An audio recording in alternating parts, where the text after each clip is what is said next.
And welcome to the Midwest Esports Conference skirmish here. My name is Half Asian Dad alongside Rebel Fox today, and we're happy to bring you our skirmish matchup today, which is between Grandview Esports and Illinois College. And Rebel Fox, how are you doing today?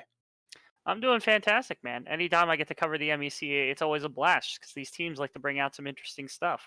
It's a weekly process of just having to learn somehow that Poppy mid lane is the best pick in the world and there's nothing else to be had. But either way, we at least get to start off the day with a skirmish instead of anything else. Also, I appreciate your choice of texture here because it is the proper choice of texture for a cast like today.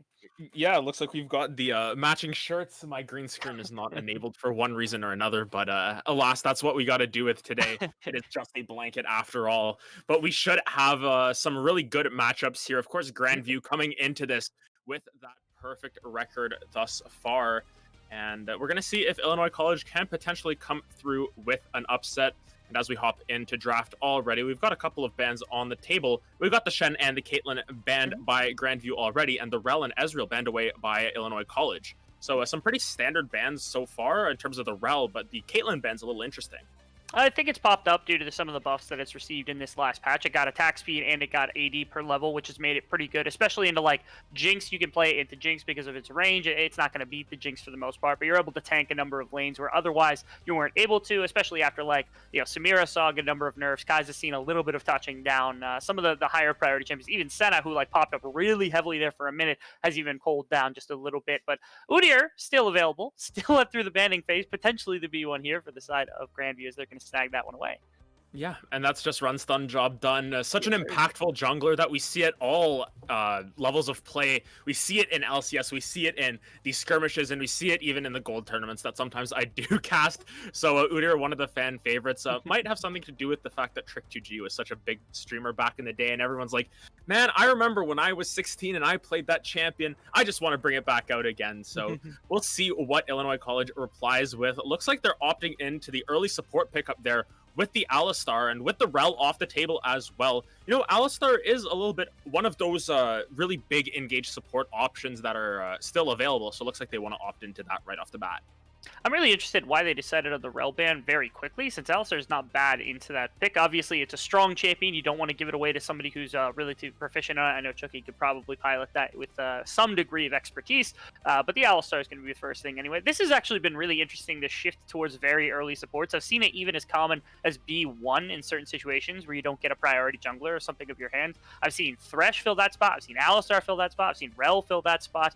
Seraphine is the other one that fills that spot as it gets a triple flex. And man, Grandview is just getting everything that they want right now. They missed out on the Kai'Sa, which has dropped a little bit in priority, but snagging Udyr Seraphine for a comp is just disgusting to start on blue side. For sure, and I think that there are a lot of other kind of ADCs that work well into Kai'Sa right now.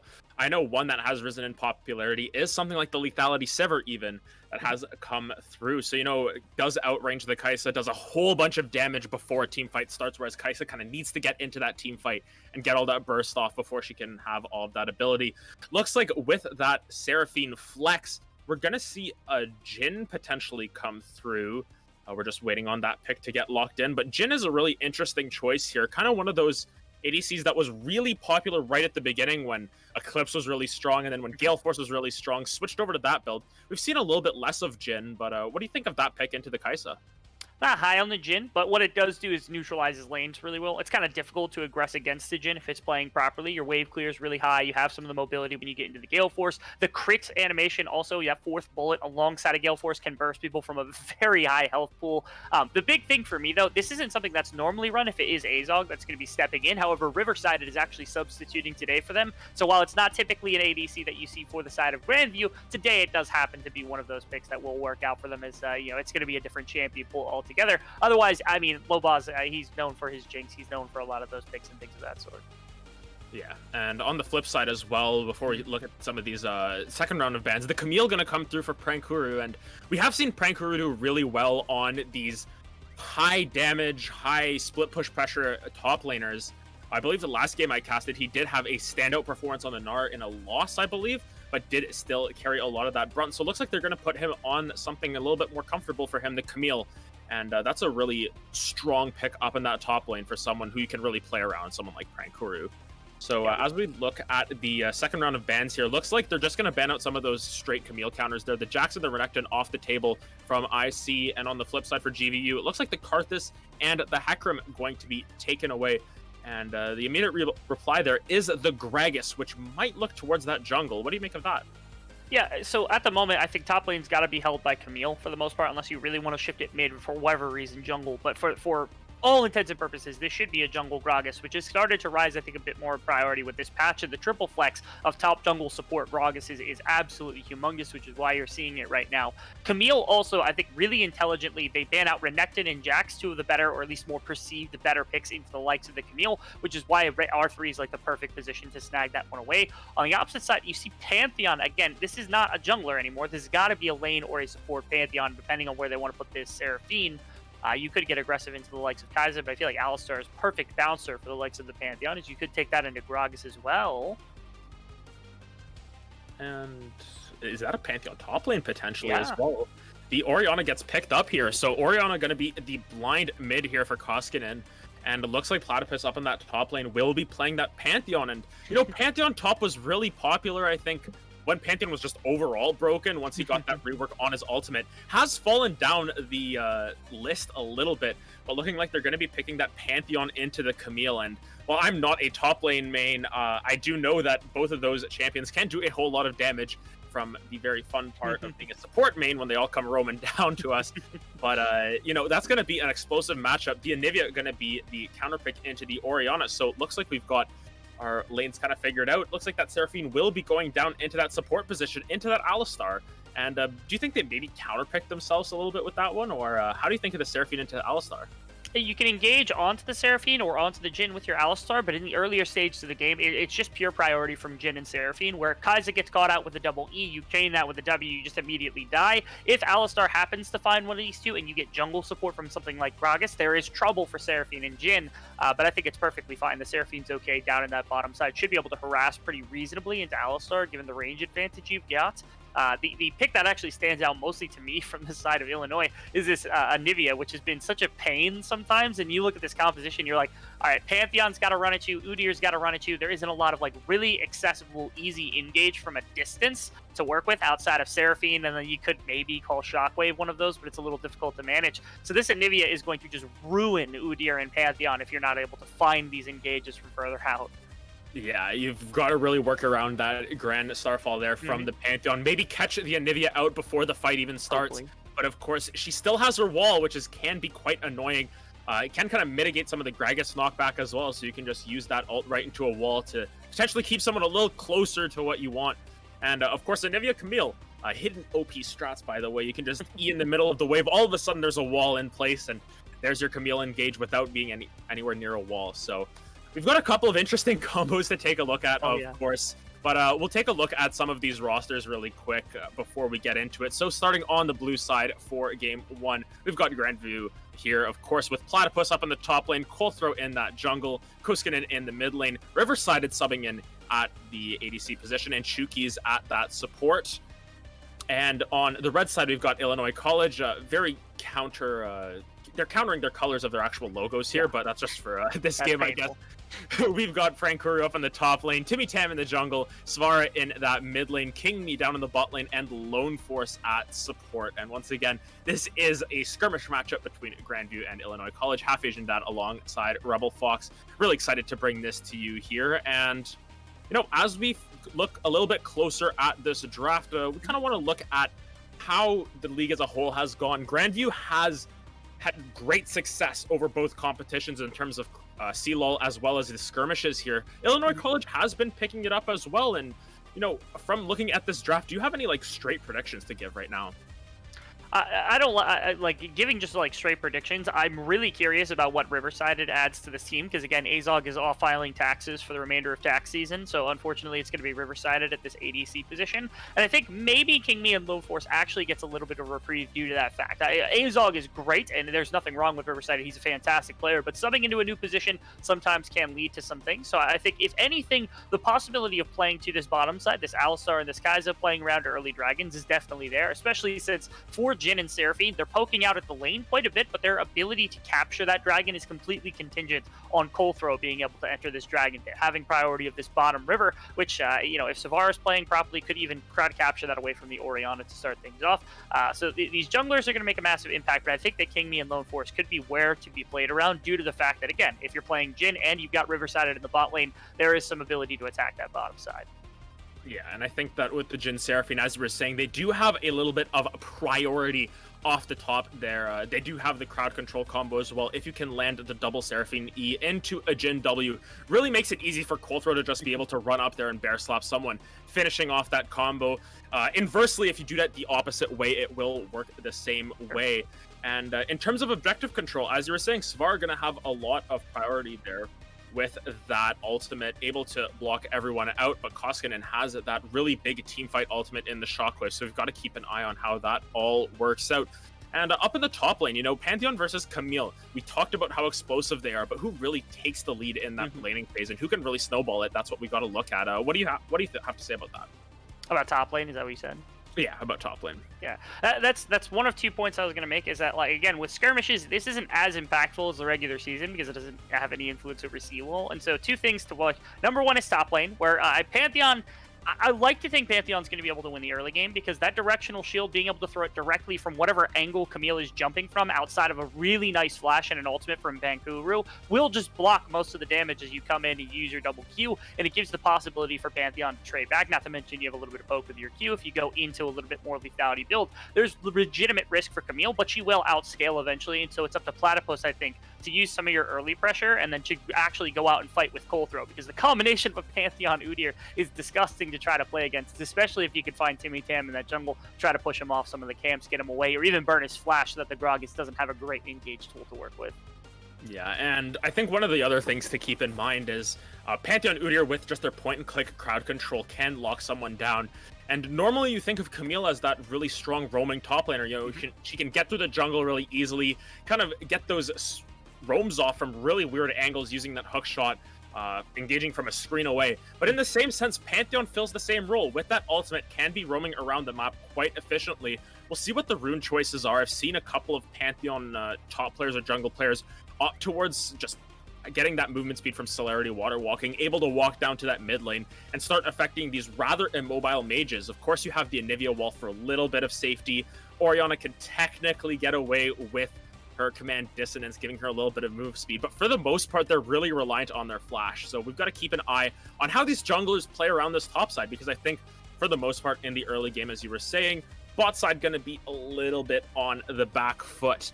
But regardless, we're going to strap in for quite the matchup here in Game 1 of the skirmish between Grandview and Illinois College. Grandview, of course, coming into this with a 5-0 record. Illinois College at 3-1. They are looking potentially to move up and potentially get this upset here against Grandview. As we said, skirmish, you get there's less on the plate per se, but it's always a good opportunity to see where these teams stack up, and if you can get a win here, what stops you from getting a win in that actual CLO match?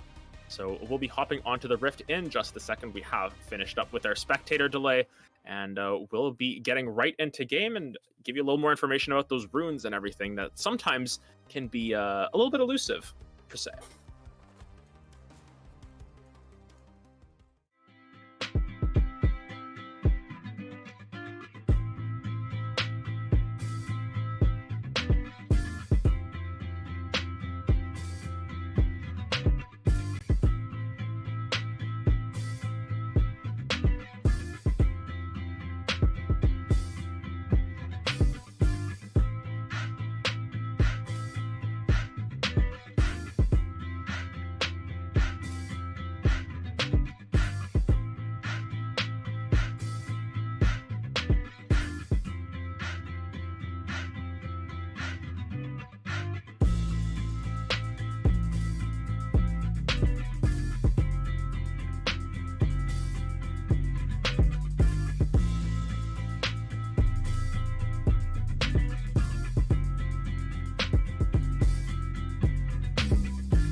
and welcome back to game one of our Midwest Esports Conference skirmish here between Grandview and Illinois College. Game one on the plate for you here as we hop on to the Rift here. And as we said, looking at those runes really quickly, 3 phase rushes on the top side of the map. It's not shocking because that's what Oriana tends to run. That's what Udyr tends to run. The interesting one I think is of course Platypus, where you talked about the possibility of getting some of the movement speed to get through the river, want to attack bottom lane. But this is pretty wild. Platypus, he wants the movement speed to cheese. It's really easy to proc that. You press W, you get a couple of auto attacks off right then and there. You're pretty much done stacking that, especially once you hit the Q. And with that movement speed, you could very easily chase down Prankura if he jumps in with a hook shot. You block that damage. You're gonna be in some real trouble. Yeah, and especially with the empowered E now giving you movement speed at the end of it can be really good as well for the re-engage. So should be interesting to see how Platypus plays this out. Of note though, does not have the Conqueror or the Press the Attack, some of those runes that you do see out of Pantheons most likely. So should be interesting to see if he has enough damage. He can chase it down, we know that with all that movement speed he's going to be getting, but will he have enough damage? But as those junglers start up their camps, going to be on both the red buffs here, and looks like Colthrow and Timmy Tam going to be doing those standards red clears. Might do the full clear, we'll see exactly where they turn their eyes first. Curious if the Gragas is actually going to turn immediately into blue buff and then try to clear from there simply because of the mana necessary. It could also just be skipping Krugs, going for the AoE camp first with those Raptors. You're not super pressed for mana to start things off, so Timmy Tam just going to clear down, wait for Krugs. It could mean bottom side play to start with, looking for an attack onto King Me and Lone Force. We made a point of saying, again, very, very kind of squishy bottom lane. They are the ranged variant, so they should be able to have priority. So it might be an opening to gank down there for Timmy Tam before he resets, goes back from Krugs all the way through bottom side.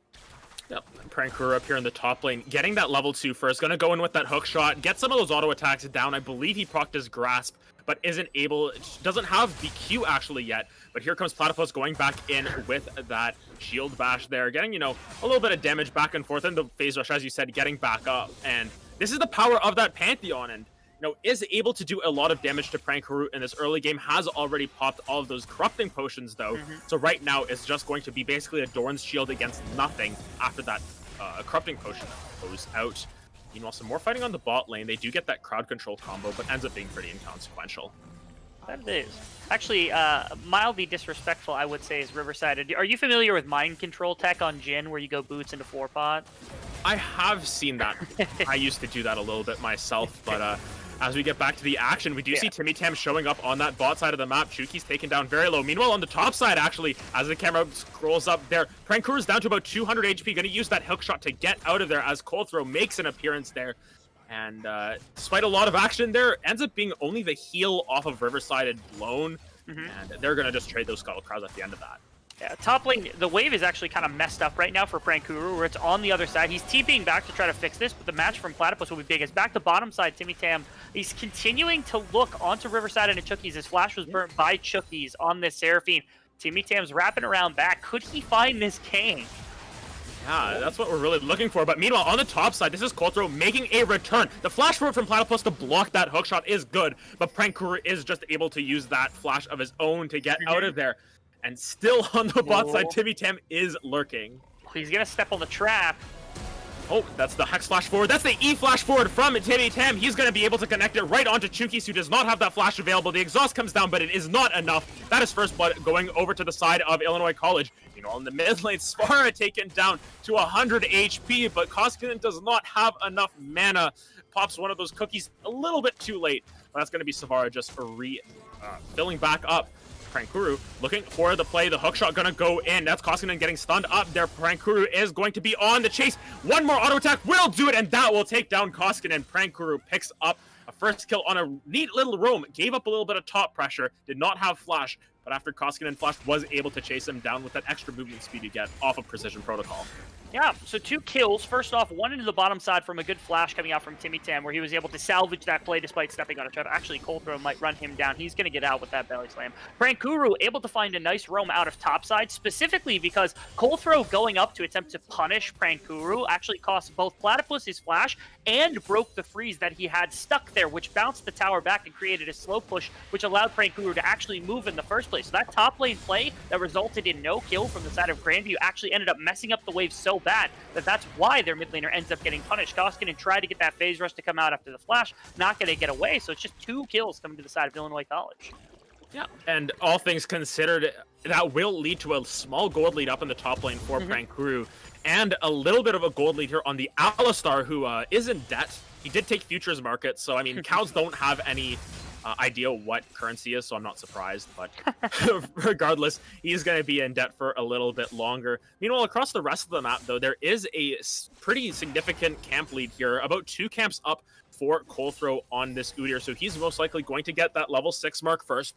Not as impactful, but does get a little bit more damage in the back pocket, and as always, is going to give him that extra gold that he wants to be able to finish that Turbo Chem tank and potentially those tier 2 boots to run around the map. He is lurking on the top side. Here comes the stun through from Platypus. Prankuru going to try and turn that around with the tactical sweep. He does have the Hextech ultimatum available, but doesn't look like he wants to use it quite yet. He's trying to kite around these minions. The wave is pretty big, so Platypus taking a lot of damage, but Coldthrow going to be able to run this down. Platypus going to throw a big spear, and Coldthrow gets absolutely nothing for it, so zoning Udyr, as we like to call it there. Meanwhile, on the flip side, it's going to be Timmy Tam as well as King Me Lone Force. Taking this dragon down should be fairly uncontested.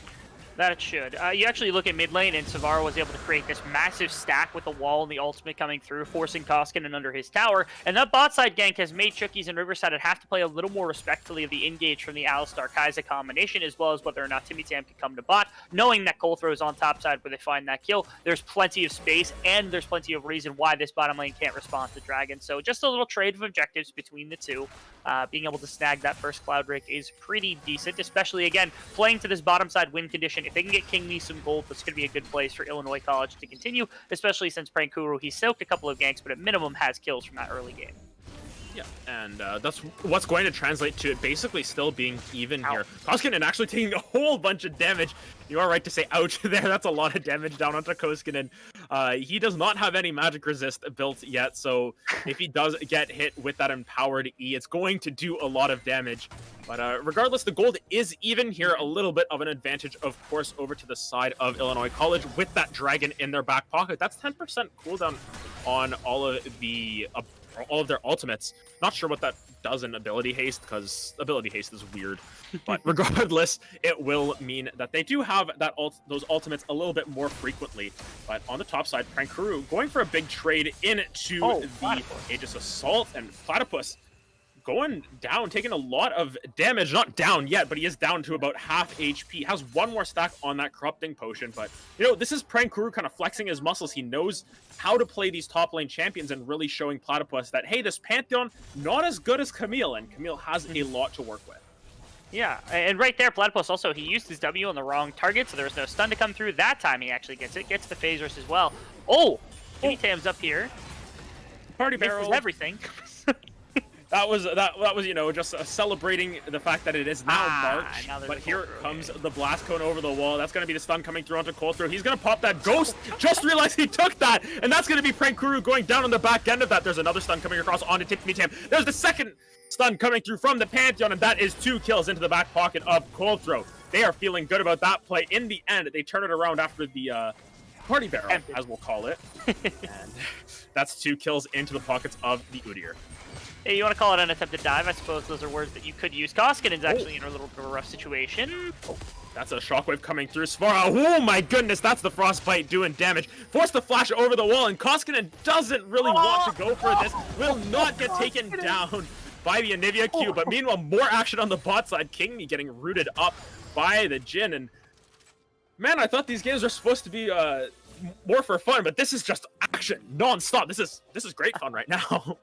Doing good to try to shut down each other's lanes. It's nice practice time for both these teams, especially when you have like pretty completed seasons. A lot of these players they have schoolwork, so getting these skirmishes in, making it as like a just even more games that you have outside of scrimmages, outside of actual CLO games. This has always been good fun. So while normally this isn't impactful, so you don't have to worry about what champions you're taking, what kind of meta there is. You could typically be more aggressive or be more lenient with your draft. There's also the added benefit that you can just practice playing the game, especially when you got two very high level teams like Illinois College expected to get to playoffs, and our top team in the region as well. Yep.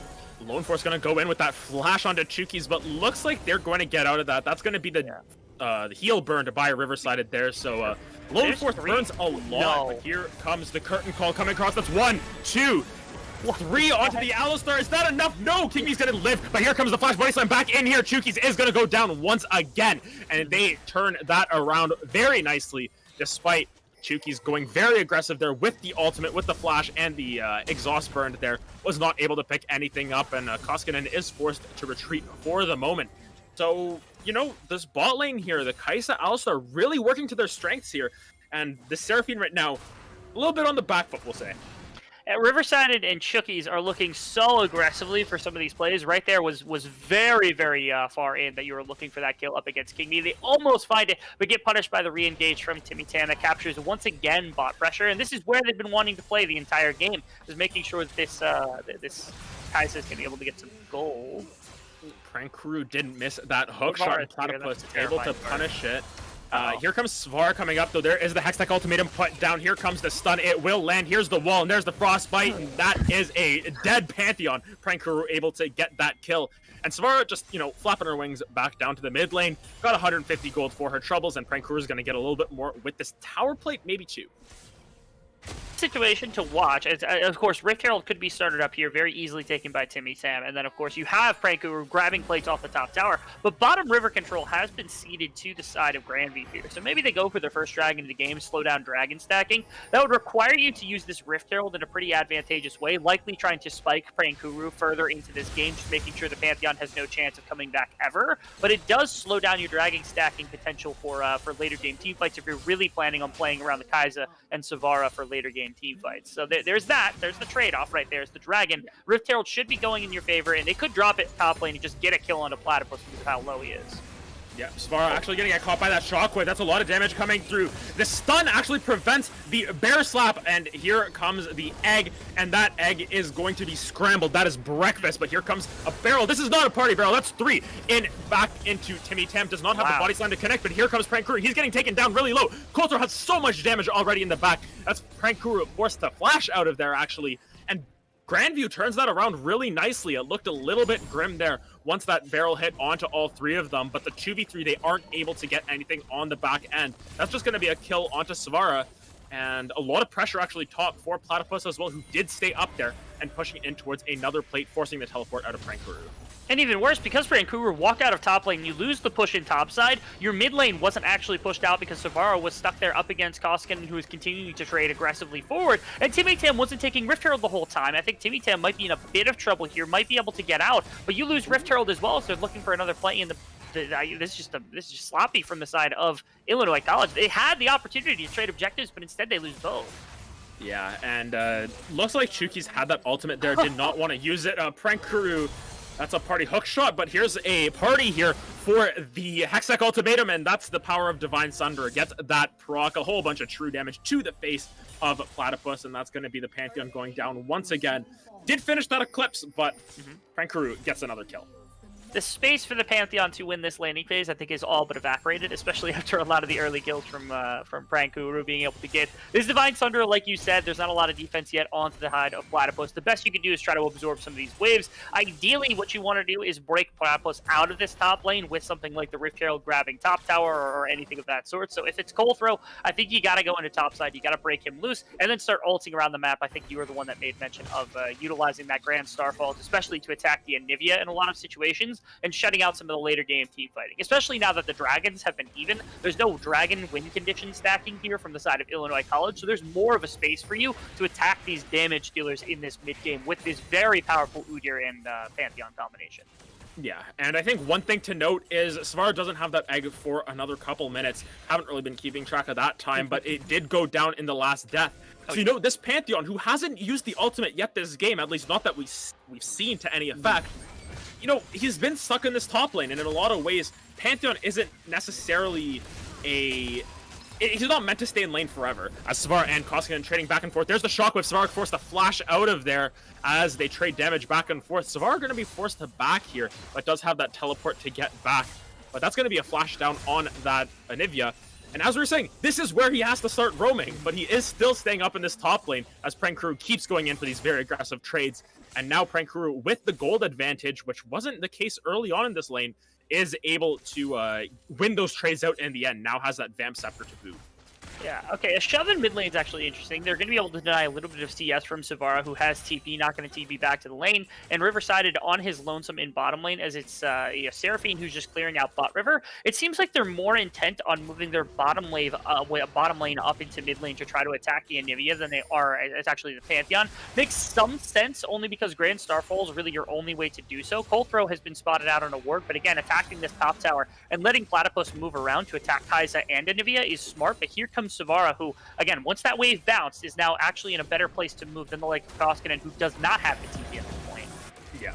Both are going to toss down that Rift Herald, and the wall, a little bit short, but that will lead to potentially the first tower, and potentially a dive on the back end of this. Colter is looking. Rock. Oh, here comes the Grand Starfall coming in. He is caught in the Hextech ultimatum. There is no ultimate on Orianna quite yet. Colter taken quite low, but here's the flash forward. Here's the stun here coming through onto Prankuru, and he'll be taken down. A lot of damage returned back and forth onto Koskinen, but is not quite enough. That's going to be Koskinen picking up the kill onto the Anivia. Meanwhile, on the bot side, a really good Gale Force coming out from Riverside and able to dodge away. Encore just misses there. So that's going to be the bot lane tower, them getting out, and wow.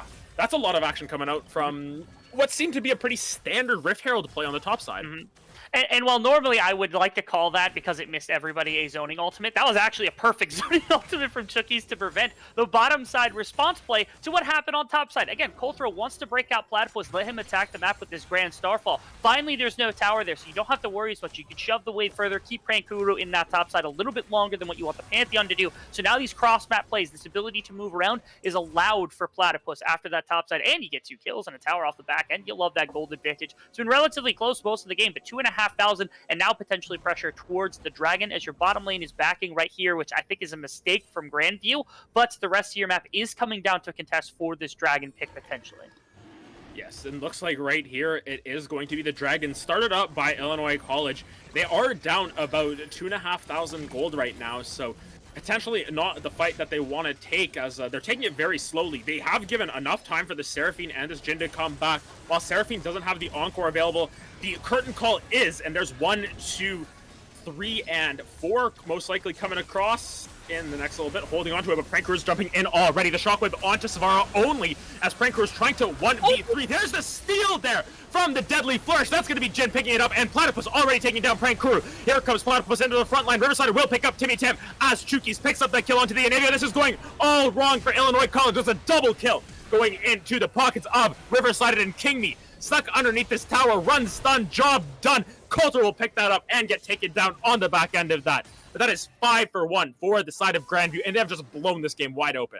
Oh my goodness, right there. Illinois College had so much pressure after the bot lane back from Grandview. You just rushed that Dragon. You have more than enough zone potential with Savara to keep them off, but instead, you now lose the Dragon off of a fantastic steal from Riverside with that last bullet ultimate, which I know it can actually do more damage than a smite. It's a really painful thing to have to deal with during the course of the game.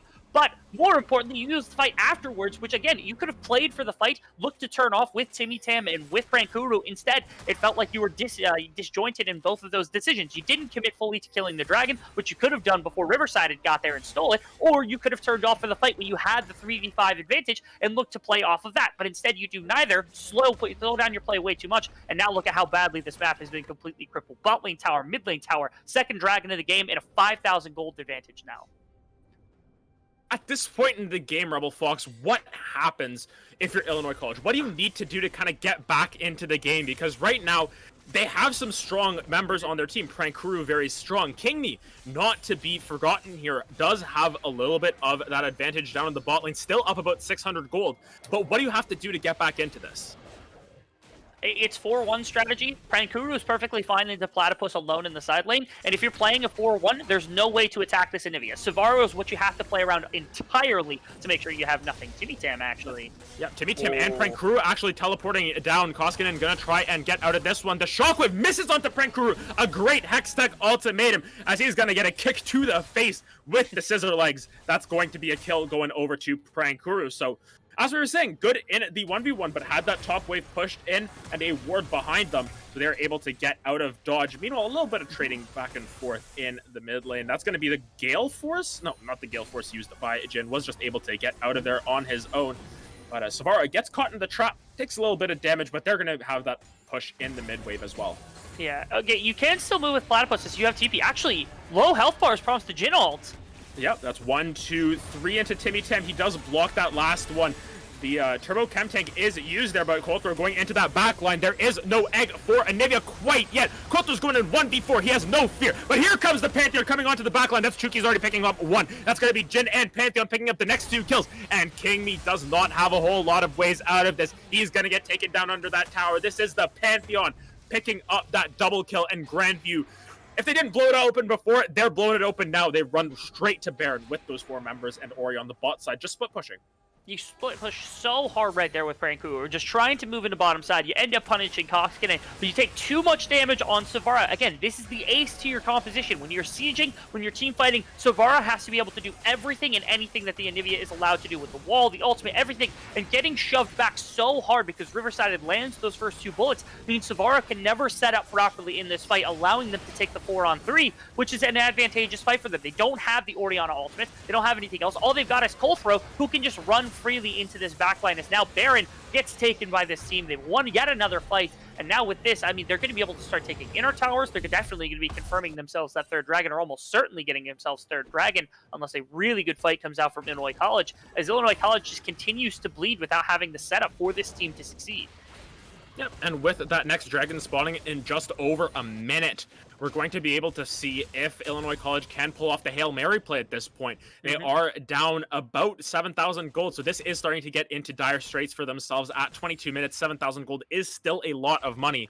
And, you know, we've got to see the team fight come together. We need to see Timmy Tam really get a key member into the front line. You need to hit Riverside for sure, and maybe even Chuki's. Potentially get them before they can use those big team fight ultimates, but that Encore is going to be up, the Shockwave is going to be up, and the Curtain Call once again. So it's looking a little dire for the side of Illinois College here. The even worse part about this right now for the side of Illinois College is there's not a lot of really good tank. I mean, Gragas exists as a disengage bot, but there's not a lot of really good tank in your backline. And if Savara is not able to deny Coldthrow Platypus access to backline, I want you to take a look at the itemization. First off, aggressive from Platypus, also defensive with the combination of the Sterix Gauge with that Eclipse, but also a Lichbane being built by Coldthrow means if he hits you, you don't kill him, he chases you down, and he hits like a truck. You'll see that eventually when he's able to tag somebody onto Savara. And yeah, here he comes. He's going to go right into that front line onto Prankuru. He does get the stun there, but look how fast this bear is. That's a run. That's just, oh my goodness, he's dead. It's hard to cast this one. Riverside is going to take that first kill down as Platypus is able to pick up the eggs, scrambling them up, poaching them over easy, everything that you want to do. A good barrel coming out from Timmy Tam, but it will not be enough as Koskinen cleans up that 3rd kill. And if we were saying they were going to confirm that dragon, that's one way to do it. That's the jungler dead, 3 members, and actually this is going to be the Pantheon ulting in right on top of Kingme. Will he be able to chase it down? Flash forward, there's the stun. There is the Aegis Assault. He is going to be able to toss one last spear into the back of Kaisa, and she will be taken down, dominating for Platypus here, 7, 2, and 8 on this Pantheon.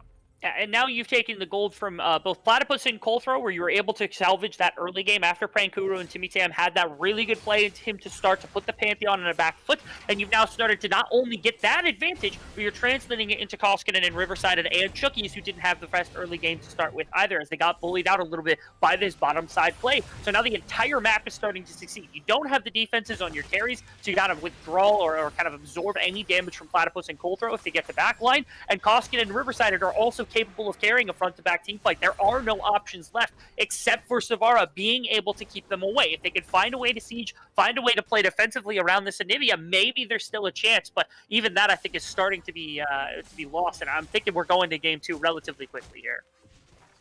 Yeah, and this is big gold lead at this point. 9,000 gold in Grandview's favor. They are on Soul Point, which is coming up in about 4 minutes, but Baron also on the table once again for them in about 3 minutes. So that's going to be 2 big objectives back to back. And if you're IC, I think it's really important to kind of stall those out, either trade one for the other. If you have to give up Baron to not give up Soul, it might be the play to do so, or maybe even taking the Baron yourself and trying to get something on the back end of it. It's really hard if you're in Illinois College's position here because they don't have any resources and they're so far down on gold. They've got to have a miracle happen. They've got to get some sort of pick on either the Pantheon or the Orianna in a side wave and turn that into a big team fight. If I have to give you a suggestion on what you suggested a second ago, as Frank Kruger actually hunting down Platypus. Timmy Tam's here too. Yeah, Platypus actually taking down a lot of damage. Savara is here as well, but look at this. He's cutting this out. He's taking a really long time to be taken down. Look at that shield coming through once again, but Prankuru will get that 900 gold shut down, but at what cost? Orianna was pushing that top wave, a whole team actually, on the top side that has 4 members, and that might be the inhibitor traded, as the back from Prankuru is the last one coming through. And honestly, might have been a case where you teleport up there, but you lose your tier 3 turret now, and Coltro stuns and runs away. I've seen this now at least 2 times, if not a 3rd time, from Savara, where for some reason you've got Timmy Tam and Prankuru who are ganking the side of the map that you end up on, and Savara just crowds them for literally no reason when he has all this ridiculous wave clear. Savara is actually really surprisingly good on this Anivia at handling sieges into towers when it's just minions and champions able to do so, especially one where there's no gank. They're attacking Platypus. What is Colthrow going to run at you? You throw up a wall, you stun him, there's nothing there. Savara is the anti-siege tool that is needed into what would be Baron buff, but especially when there's no Baron buff on the table to keep the rest of your map together. That's why they lose topside. Like you said, a TP might have protected it, but in all essence, Savara should have been there in the first place, making sure they don't siege down on that tower in the first place. Could have easily prevented that wave from getting in, but instead now they lose one, which is Platypus, but they gain top inhibitor towers. Inhibitor continues to tank some minions, and now the next dragon, the next Baron's going to be completely in their favor as they now have complete control of topside vision.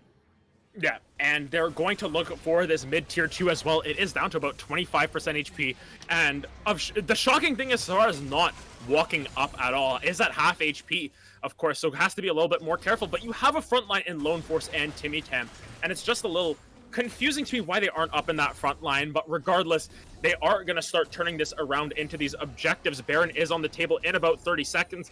Soul is on the map in 90 seconds, so we've got to see something amazing come out from Illinois College. That's going to be the Hextech ultimatum onto Chuki's, but look at that! That's a man ultimate! That's a 2-man shockwave in the front line as well. As here comes the Pantheon on the back end, he's already got King Me down, and that's a lot of your damage. That's Savara going down as well. Taken down with that egg. Lone Force going to get that 1 knock up there, but look how tanky Colt throws. He's staying alive forever. That's 4 and 5. They don't need the Baron. They don't need the Soul. They need that 5-for-0 team fight, which is exactly what they get, and they might end the game off of this push.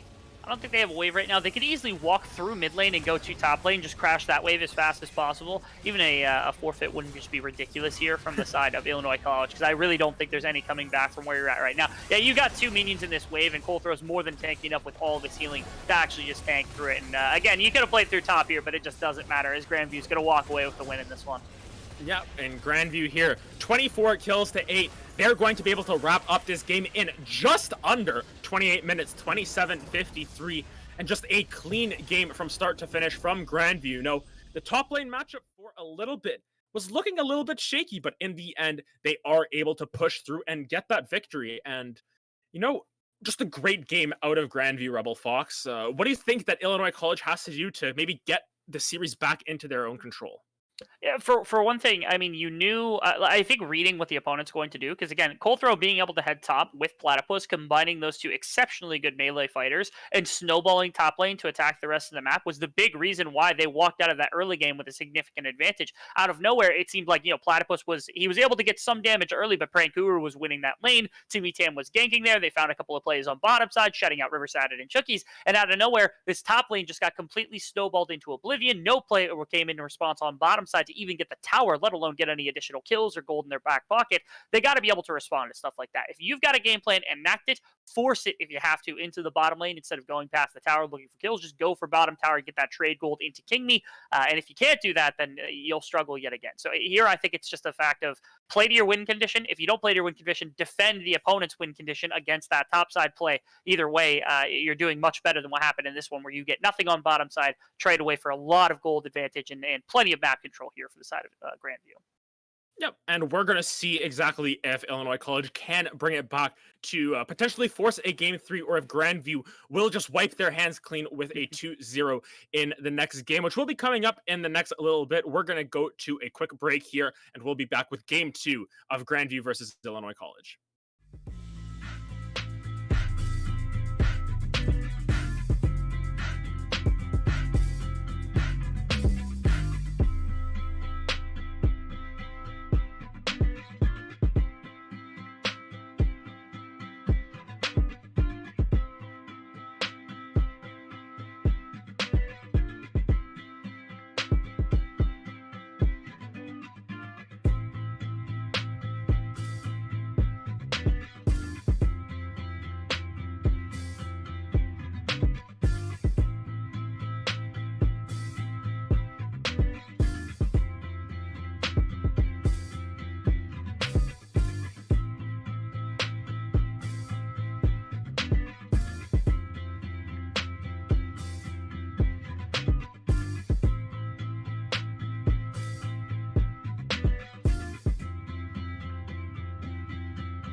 been done.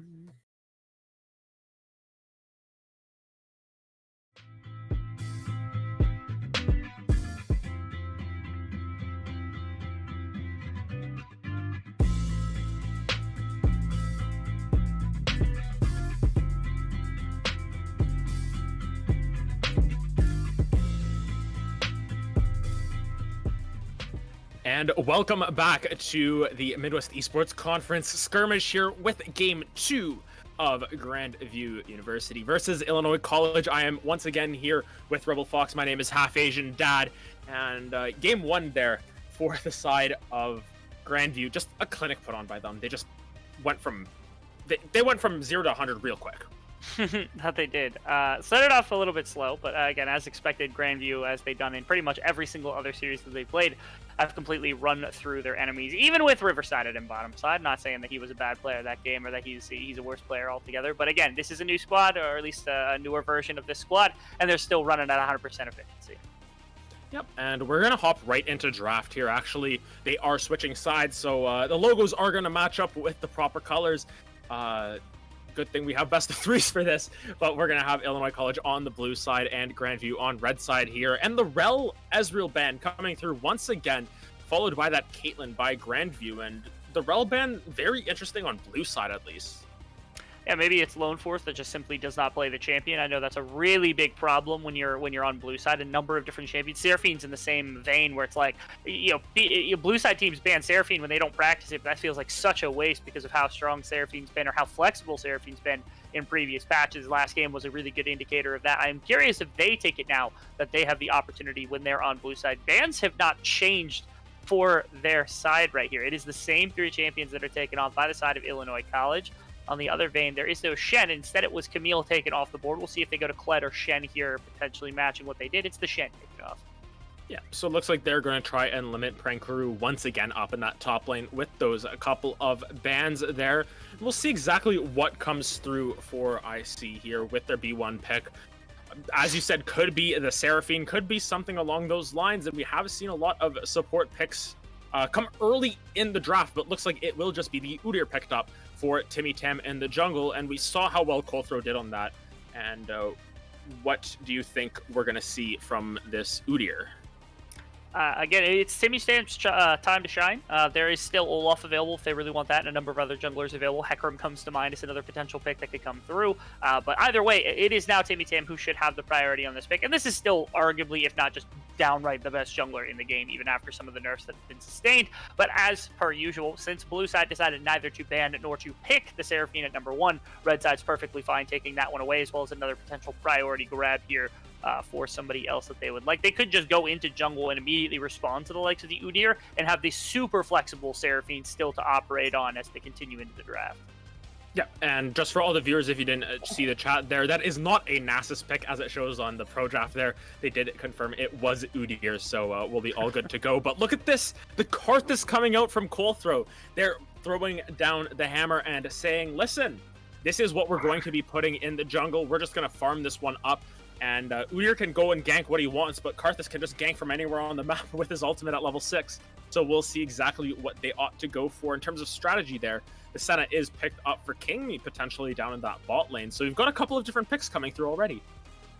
That they do. And the Karthus is something that's it's really high priority here in the MEC, where like a number of junglers actually play this. There's another team who plays it almost exclusively. I can't remember who it is. It might be Mizzou that plays it exclusively off the top of my head. That they barely get punished for it. But every time I see Karthus, I cry just a little bit, and like tears come out of my face because of how many times I've seen it punished by just drafting something super aggressive. And what would you know? One of the better champions to do that with is Udyr. Yes, the wall of playing hurts, but if you've got Ghost and you've got a little bit of tenacity, Udyr is not slowing down when you put down that W, especially since you don't put a lot of points into it. So the fear is there. That means if you're on the side of Grandview and you have this Karthus jungle, you desperately need to make sure that you've got priority in your lane. It's a great way to start that is the Seraphine. Yep, and one way to not counter that per se is looking at the Senna and Karma here. So could be Karma top lane, could be Karma mid, could be Karma support. There is a lot of flexibility with that. Senna most likely going into that ADC position, whether it be farming or fasting, we will find out. But it will be picked in, or the Jhin will be picked into it there. So we've got the Jhin once again here We're going to see if Riverside can repeat that performance. He did have a lot of success on the Jhin last game, and the Jhin Seraphine did work for them. And, you know, they're just going back to their guns, staying with the same combo, whereas KingMe is saying, nope, we're going to try and change it up, bring something new to the table. And in the second round of bans, we've got the Kled ban coming through, so they're taking more Prankaroo options off that table already. Interesting. The Camille's off the board. They grab Renekton away, make sure Platypus doesn't get his hands onto that one. As now, again, if we continue this kind of trend of top lane bans, there's so much possibility for mid lane. And both teams have incomplete information. It could be Karma top lane, but arguably, I think Karma's better in mid and in support at the moment, as is Seraphine, where like there's a very rare chance that she gets put in top lane, but mid, support, AD, even now that the Jin's been selected, that's off the board. So this bottom side of the map is pretty decisive as to being the position for Seraphine and Karma. And now they ban out a Galio because they don't want roaming coming out from Savara, making sure he can't affect the map. But I would not unexpect another topside ban, just making sure they get rid of this pool that they know Platypus will definitely be going for.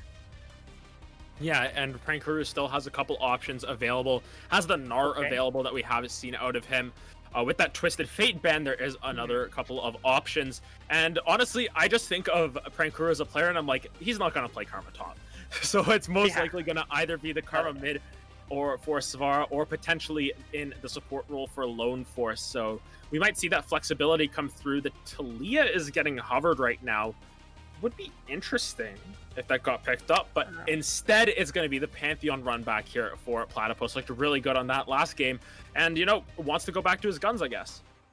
Yeah, now, there is a curiosity potentially here, where this Pantheon gets shifted not into top lane, but instead into mid lane or even into the support role, depending on where Seraphine's going to end up. So there's still quite a bit of flexibility here. It's good into Silas, however, as there's a number of ways that you can actually impact the damage. Not as good into Gragas, as that actually would fit pretty well as a support or even a top laner. I assume this is going top lane, and Karma will end up in the support position, depending on their final pick. Yeah, and there's still a lot of flexibility, you know. Technically, Karma, Gragas, can go into all three of the roles that we're talking about, top, mid, and support. And the Corki pickup here, if that goes through, would be quite interesting. But no, I think this is going to be Aurelia getting picked up. It will be Aurelia picked up, as we can confirm, and I'm 100% sure that's going up to Prankaroo. So it looks like it's going to either be the Karma mid or the Gragas mid, most likely Karma mid here. But it looks like they're putting the eggs into the Prankaroo basket, once again saying, you know what? Maybe Camille wasn't the pick into Pantheon. Maybe we got to pick Aurelia into this. So we'll see what the last pickup is here, and then we can kind of figure out where everyone is going. The Teemo Hover right now, not going to be the pickup. That's going to be Gnar, and that is Pantheon not in the top lane this time around. No, it's not. And also a really, really bad Gnar pick into what is considered, actually, it's not even considered. It just is about as good as a counter pick as you can find into the likes of Gnar in this Aurelia. A lot of people play it, a lot of regions play it. It is a massive win rate into this champion. You can solo kill it very easily. It does look like it will be Gragas top lane with Aurelia in the mid lane, as you would expect. The only other possible substitution I could see, if they want Aurelia top lane, they could put Karma mid, but it seems like they're sticking to their guns here with this Aurelia into Pantheon matchup, which isn't as good for Aurelia unless they want Savara in the top lane, and I think that would make a fair amount more sense. That would put Gragas into Pantheon, but I don't think that's necessarily a bad matchup, at least as far as everything else is concerned, with how good Aurelia is into Gnar. Yeah, I think that we're going to see some interesting strategies come out here in Game 2. Obviously, they are kind of throwing down the gauntlet and picking a completely different draft. The one thing I do like about the Gnar pick, though, is it's not another source of magic damage. Yes. Karthus wants to be able to be kind of the only magic damage threat on his team, so that, you know, they're always thinking about, hey, there's a Gnar, there's a Pantheon, there's a Jhin. We need to build armor. But you forget that Karthus is going to come through screaming from the heavens, bringing down the orbital laser and doing a whole bunch of damage to your team with that Requiem. So, you know, got to keep our mind on that in terms of when we see the builds coming through. So really going to be interested to see how everything works out. But down on the bot lane, looks like Senna's going to be farming. I highly doubt Karma would want to farm in that lane. I have been wrong. I said the Aurelia was going top as well. So it should be interesting to see how that all turns out. What do you think about this bot lane matchup here? The Jhin Seraphine into the Senna Karma. So if it ends up being Karma that's farming, I think that's interesting because this allows Senna to trade, and I think it's easier for Karma to try to jump off a wave with E and with Q and stuff to follow up on damage from Senna against the Jhin and the Seraphine. But if it's Senna farming, which should be, like you said, ideally in this case, I think a lot of people have caught on to the fact that Senna's itemization is what's giving her a lot of power instead of just those souls, which is what it was back when she was originally that fasting champion. And so because of that, I expect the Senna to be farming. It's a little harder to return harass against Jhin and Seraphine with just Karma alone, as Seraphine's a little harder to access outside the wave unless you're using Q or something. So Jhin and Seraphine actually have an okay laning phase here. Karma's pretty good at just denying some of the damage from Seraphine. You can respond with a little bit higher early game damage. But for me, Jhin and Seraphine have a much better bottom lane than what we saw in the previous game against the Kai's and the Alistar. It's also a little harder to play to the Seraphine and Karma lane here as Fear Udyr. Yep, for sure, and we'll be able to get a little bit more information about that once we hop into the game. We're going to take a quick little break here before we get in there, just finishing up that spectator delay, of course, and then we'll be right on to the Rift with Game 2 of Grandview versus Illinois College. Grandview up 1-0 in the series.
and welcome back to Game 2 of Grandview Esports versus Illinois College here in our skirmish series once again for the Midwest Esports Conference. Wow, I cannot speak today.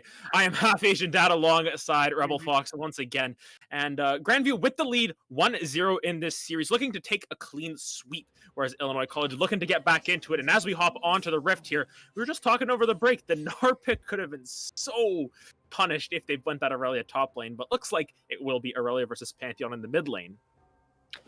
Mr. Half Asian Dad, I actually have another point of contention. I just need to discuss with you right here. It occurs to me that Senna came out on a horse, and then I remembered that Rel also has a horse, and then I remembered Hecarim is a horse, and I'm trying to come up with an idea of, can we get a full horse composition where everyone is on horseback at some point during the series?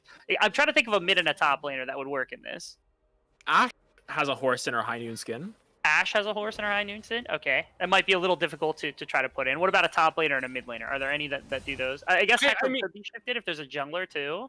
Yeah, Lilia's a deer. Lily is a deer. Okay. Hecarim top could work. It could be Hecarim and then Lilia, but we still need a mid laner.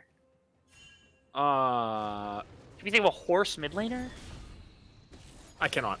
I can't think of one either. What I can't think of is Timmy Tan here on this red buff start and Curtis on the blue start. So both of these bot lanes gonna be. Oh, how did we get onto horses out of all of these things? I saw the Senna. It just came to me that like you could make a horse composition. Sorry. Yeah, this horse will not be farming, actually. No.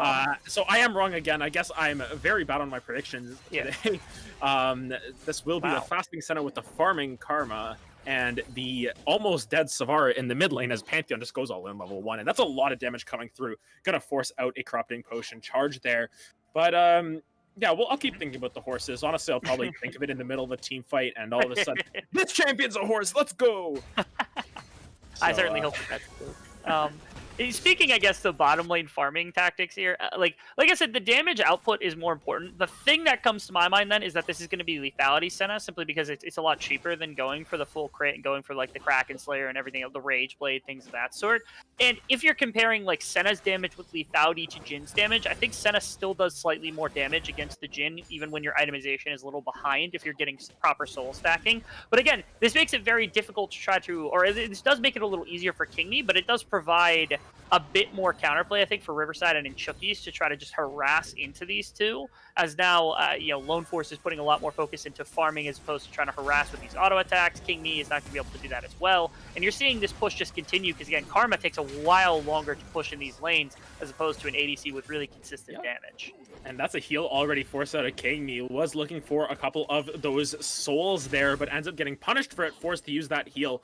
An interesting point, though. Up in the top lane, there, the Gnar's starting to do something, but in the mid lane, there's more stuff that is happening. This is Koskinen going in. That's the Ignite taking down onto Timmy Tam. I believe he's going to survive, but Savara will not, as Colthrow gets the early gank off at Karthus. I don't think I've ever said that in my life, but he picks up, helps out with first blood there, as Koskinen picks that up in the mid lane, and that's going to start off really well, as we already see a pretty big gold lead, actually, at 4 minutes, about 1,300 gold.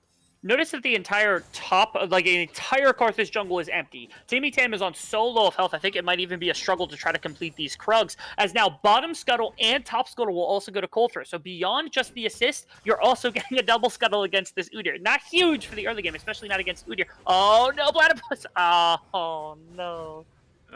Platypus misplayed a little bit there. He did get taken down by Prank Cruz. Greg is flashing that mastery up there, and feels bad, man. But it happens to everybody. Nara's not an easy champion to begin. I only just recently began playing top lane at a competitive level in ranked and everything, trying to climb. And I had a game where it ended up being a reset, thankfully, but I got just completely cheesed at level 1 with like an E and a press the attack Urgot out of a bush as Mininar and died before the wave even arrived, and it was not fun. So the lack of tank on Mininar is very deceptive, and so the Gragas has more damage than you're thinking. So I don't disrespect Platypus for that. Yeah, I'm pretty sure a quick stat on that is Mininar has like some of the worst stats in the game. Very bad stats. It is kind of fixed in terms of damage by his W passive, and the fact that he's ranged in the top lane. Yeah, but Mega Gnar has those really good stats, so if you die in Mininar, it's unfortunate. But here comes the stun here from Timmy Tam. That's going to be matched up with the Aurelius stun. Koskinen walks out of that with his life and throws a spear for good measure. Gonna live at about 100 HP, but that was close. That could have gone the other way. I'm waiting. Oh, man. I was waiting because I had a camera of a Karthus in the mid lane for a very short amount of time, which just takes me back to better days of League of Legends when Karthus was a mid laner and nobody played him. But now, being a jungler, being able to respond really well to Timmy Tam. I thought Timmy Tam with Phoenix Dance maybe could have popped the last bit of Koskinen's health bar if he runs under tower with press the attack. But then the fear is you give Callthrow a kill, and you do not want this Karthus to do well. So instead, just going to take the positive health trade here for Zavara, who's going to be able to shove in mid lane. And be perfectly fine within this laning phase. Koskinen just has to catch what's allowed to him, and it looks like Zavara is still on the wave, making sure that Koskinen's going to feel a little bit uncomfortable. I wonder if they can get Timmy Tam to the bottom side of the map to look for a dragon. Although now that Riverside and Chucky's found first back, that's going to be a little bit harder as the bot lane will be able to deploy from Grandview much faster. Yeah, for sure. And we see the pickaxe coming through already onto the Senna. Trying to think, that might be going towards the Kraken Slayer. And of note, this is a new patch actually that we are working with, and Kraken Slayer Gwynsu's did get nerfed directly in terms of Senna. Senna, she gets all those souls, she gets the crit chance. You can't get 400 on hit damage anymore when you get reckless amount of souls. You only max out at the 200 now, so looks like they're just going with what they're comfortable with, but at the same time, I don't know how comfortable I am with that choice. So King Me has now disrespected us a number of ways in this guy. And I've met King Me before, so I am allowed to say the fact that I think you've made multiple bad choices, and now I hope that you get to lose. This is not a comment on Illinois College. It's not your fault, Illinois College. It's that King Me deserves to lose this game for all these improper choices that he is picking. No, you don't go Kraken Slayer. No, you don't go Fasting Senna. You're making a lot of mistakes, unfortunately. The only positive thing is, again, it got us to this horse conversation, and we have to figure out a fifth. I wonder if someone in chat can figure out a horse champion in the mid lane to work with, because right now we need one to finish out this comp.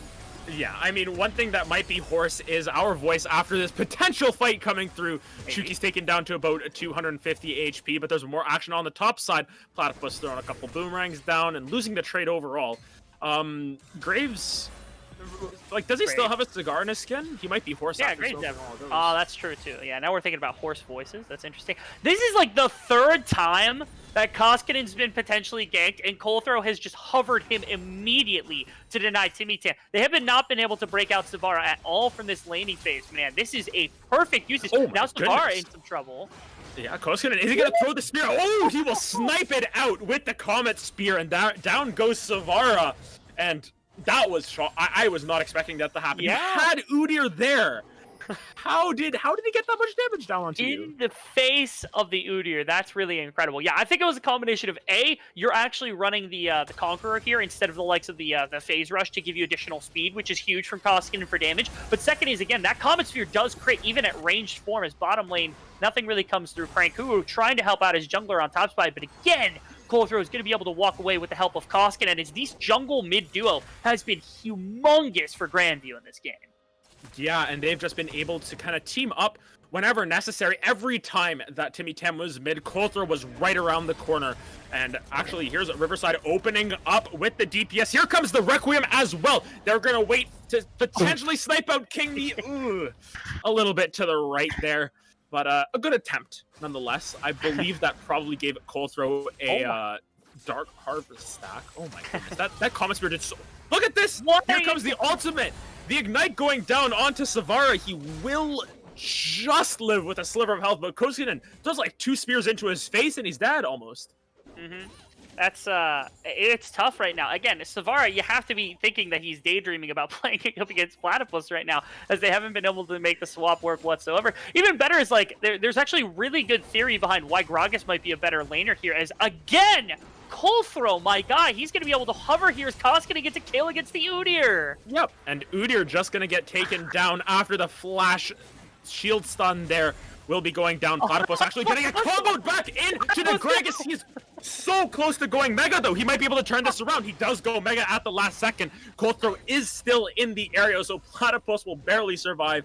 Just noticing Prankuru has a lost chapter, so this is not a tank Gragas. This is Prankuru saying, you know what? I'm going to carry on this Gragas. I'm going to do so much damage that they're going to regret sending this Gnar up against me.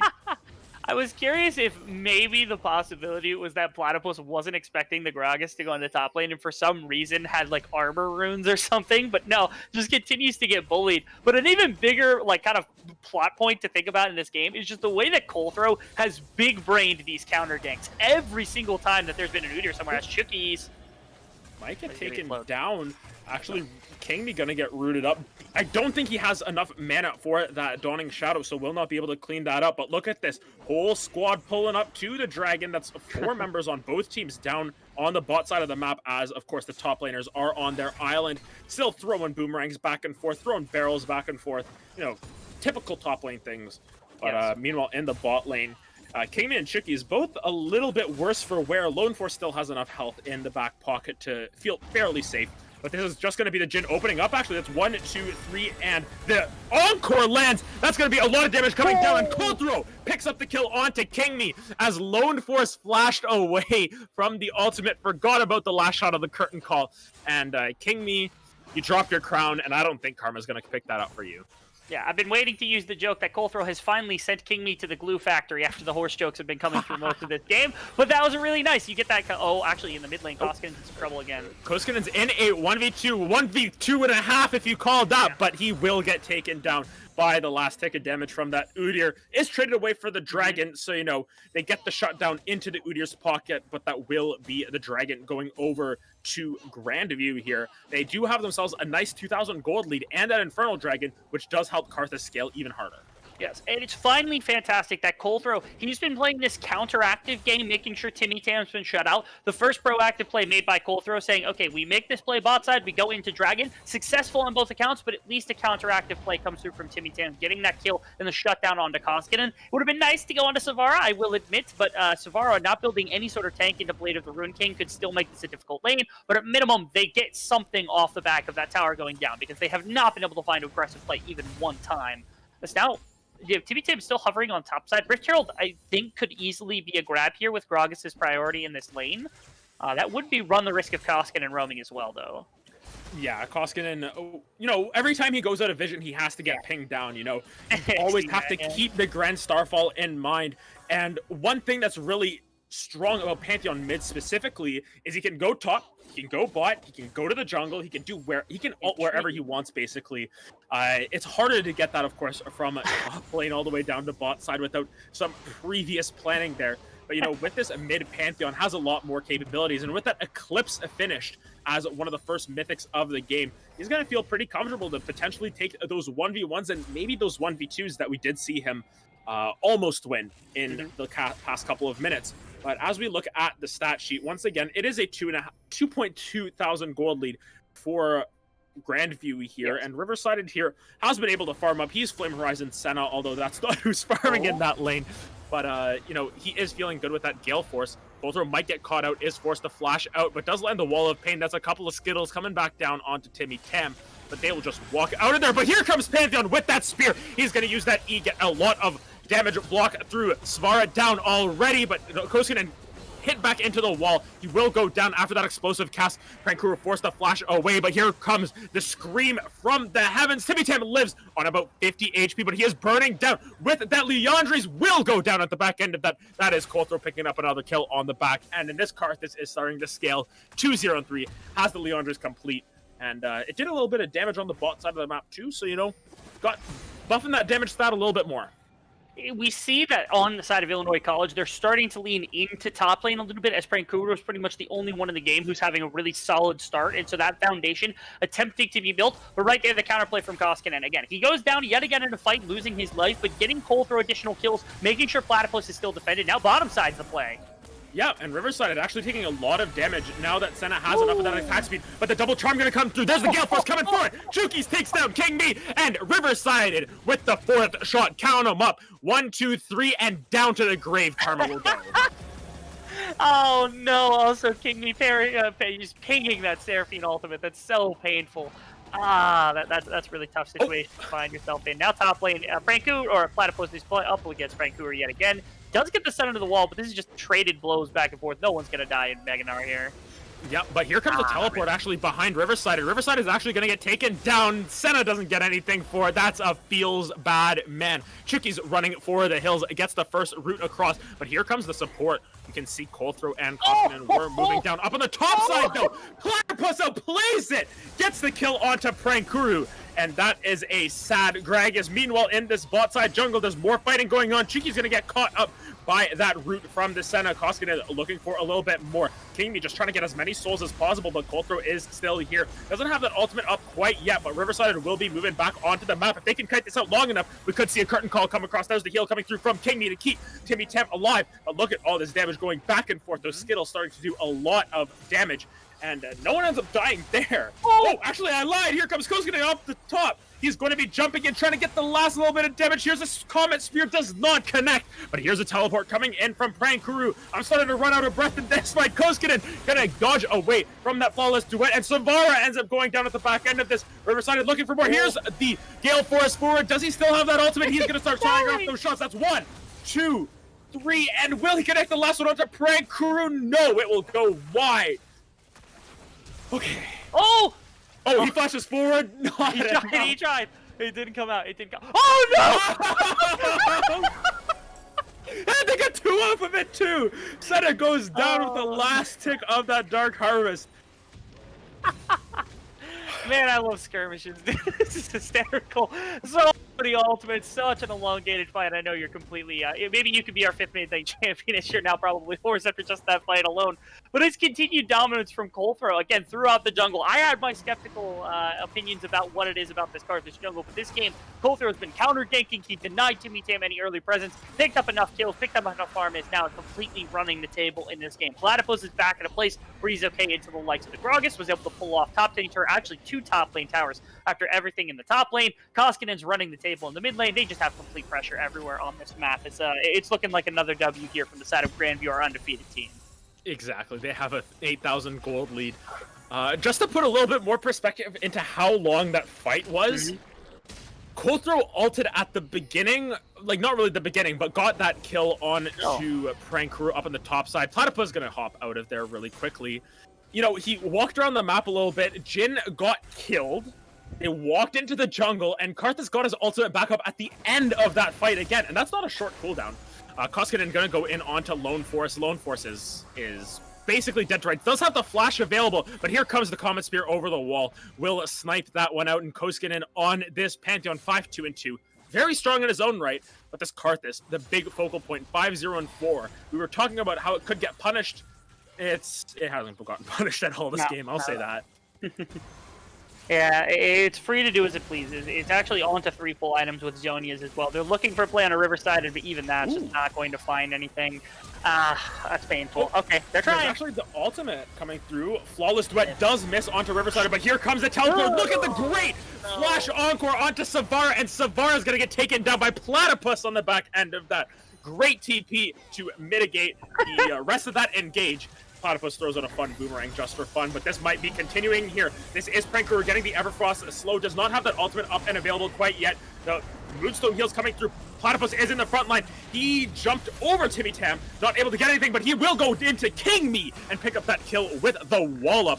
And that's going to be 2 more kills into the back pocket of Grandview.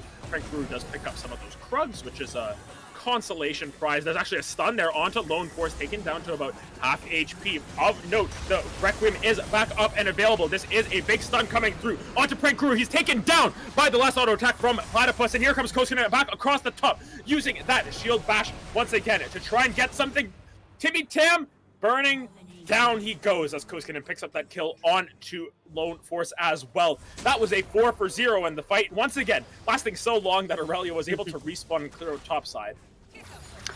We are not even at the point where they have home guard buff yet, and we are at 11,000 gold up. Like, this is such a ridiculous advantage coming out from the side of Grandview. These fights are lasting forever because they're focusing down multiple targets, letting Colthrow just farm away with his ultimate. You're almost onto 3 items now with this Karthus being able to back, probably with enough gold to finish half of an item or something. Platypus is coming to this one. You could wait for dragon stacking. You could wait for barons. I don't think it really matters. An 11,000 gold lead this early into the game is pretty much a death wish now for that breakthrough. Just has to watch as Platypus backs right there. Yeah, and right here, you know, it's very dire straits for Illinois College. It's really hard to try and find a win condition for them, but I have to ask, just for fairness sakes, how do they win this one? It's really difficult. I honestly think the only real way they can is with all this shutdown gold. If you can rebound with shutdown gold and a stolen objective like Baron or something and clean up some towers, maybe you can close this gold gap efficiently. But right now, I mean, Savara is so far out from a mythic item, you're never really having an impact. Koskinen right now is not only doing damage, but actually acts as a pretty efficient front line for the majority of this team. And Karthus is so far gone right now, I don't even think if a team fight were to come through, there's much of a chance that they're able to live through it. Even Platypus now in the side lane is just beating down Prankuru. Yep, and Prankuru going to get taken down potentially at the end of that. He hasn't gone down quite yet. Koskinen in a 2v1 here. Timmy Tam going to... This is a 3v1 now. Timmy Tam is able to get out of that. Prankuru is able to get out of that as well. There are fights on multiple angles. Prankuru is not able to get out of that. Platypus is able to come, but look at this. While they did extend very hard onto Koskinen here, he's going to be the one going back into this. A little short. But yeah. Savara is on the wrong side of the map. I don't know how he gets out of this. He does have the teleport available. There is no vision of where he could teleport from, but Koskinen getting that speed up with the Aegis Assault, he will be moving forward.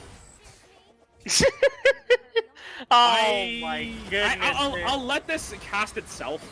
Yeah. They're going to give Coldthrow the kill. He wants more. That was feels bad, man. That's all we can say.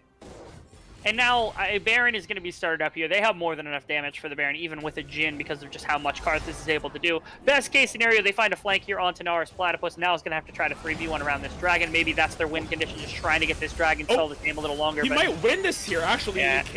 Taking a lot of damage. Here comes the Karthus ultimate. That's almost all of Kingsby's HP going down. Platypus with the Steroid Shield, he is able to outplay this, and he's still going for more. I don't know if he has enough healing, but he will get that movement speed to get out of there. He has the Hawk to get over into the Dragon Pit, and he will get out alive, winning the 3v1. And meanwhile, where's the smite for Illinois College? On the wrong side of the map. Although Temp is chasing this down. Platypus, will you live? He might actually live this. He has enough damage. He's gonna live it, and lives with triumph once again. Almost back up to Meganar, and Lone Force misses the Mantra Inner Flame. He is actually just canceling all these autos on this ward to BM even harder. No. Lone Force. He's molding. Ignited. Comet Spear down. 23-4. He couldn't save his ADC. He couldn't save his mid laner. He couldn't close the kill onto Platypus. He gets hunted down. And on top of all of that, they also had Baron taken. Even if they make that play work, they still lose Baron, and they're still down 15,000 gold. At this point, they're just playing with their food on the side of Grandview as Prankuru tries to throw in a Miracle Barrel, not even going to find the ability to attempted steal. Savara's going to get caught out on the side lane here. Like I said, this is just extended time for the sake of extended time, as Grandview could end this anytime they wanted to. Yep. And Platypus dodges away from the flawless duet. He's been playing out of his mind this series.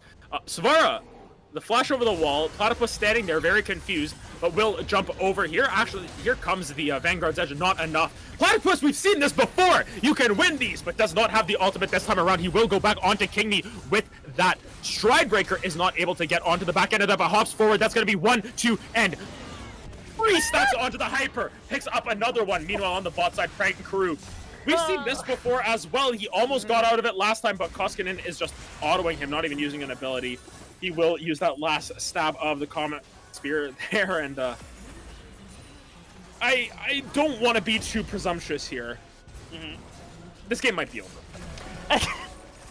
Yeah, you're taking a real wild swing there, my friend. This game has been over for a very long time, unfortunately. There's nothing here left for defense. Koskinen on his own can probably just like straight up tank and kill at least one person here, as these minions are going to do quite a bit. Oh, Koskinen actually taking a little bit too much damage so far on the back end of this. They do shut down Koskinen a little bit too far, but look at that. A great flash encore from Chukis. They swear they nerfed Seraphine last patch, but it was only the cooldown on that ultimate. Here comes the last teleport in from Platypus, who just picked up a full Gargoyle Stoneplate going in with that Stride Breaker. And Coldthrow trying to save the KDA as well. 9-0 and 9. gonna be feeling happy. Prank Guru shaking his head in the air. There's a good cast actually onto Chuki's, but here comes the Karthus ultimate. That's a lot of damage coming through. Are they gonna go for the kill onto Prank Guru? They are fighting their own minions to try and pick that up, but I feel like they will just end the game with that. Riverside gonna get the 4th shot to clean it up, and that is a clean victory in under 25 minutes this time from Grandview, winning 30 kills to 6 with a 16,000 gold lead. What a clinic that they put on this game. What a series. And now, I mean, this was an amazing series, as we expect from Grandview, as they're the #1 team. Illinois College had a decent game one. At least they started off pretty well. And then, again, as their game 2 kind of went through, it felt like they had no real win condition to play around once they got shut out from Timmy Tam, making impact early. The biggest thing for me, though, is, again, Grandview with this Pantheon picks looked amazing. It got nerfed back a couple patches ago. I apologize. I think it was 10 or 11-13 that it got, or 11-3, my apologies, that the champion got nerfed on, and we haven't seen much of it since then. But here they are, being able to work it in these solo lanes about as best as possible, playing around it very effectively. Impressive stuff here in the Skirmish League. Yeah, and I think that overall we can just say that Grandview did solidify themselves as by far one of the strongest teams that we have in the MEC, just in terms of CLOL play, in terms of skirmish play. They were able to pick themselves up a very clean 2-0, barely breaking a sweat, winning the entire series in under an hour of game time, apart from the pause and all the breaks that we had to, of course, do. But we're going to actually head into a little bit of a longer break here. We do have the next game on the docket, which is a CLOL matchup here. I believe we have Mizzou versus Drury coming up as well. They are scheduled to start at 6:30 Central Time, 7:30 Eastern Time. So we will give some updates on that once we hear if they do end up starting a little bit earlier. But for now, we will head to a quick break, or a long break actually, and we'll be back with that game once it is ready.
And welcome back to one and all to the Midwest Esports Conference. Once again, I am Half Asian Dad alongside Rebel Fox here as we get into our second series after a little bit of a delay, we'll say, just with scheduling and everything. That's how it works out.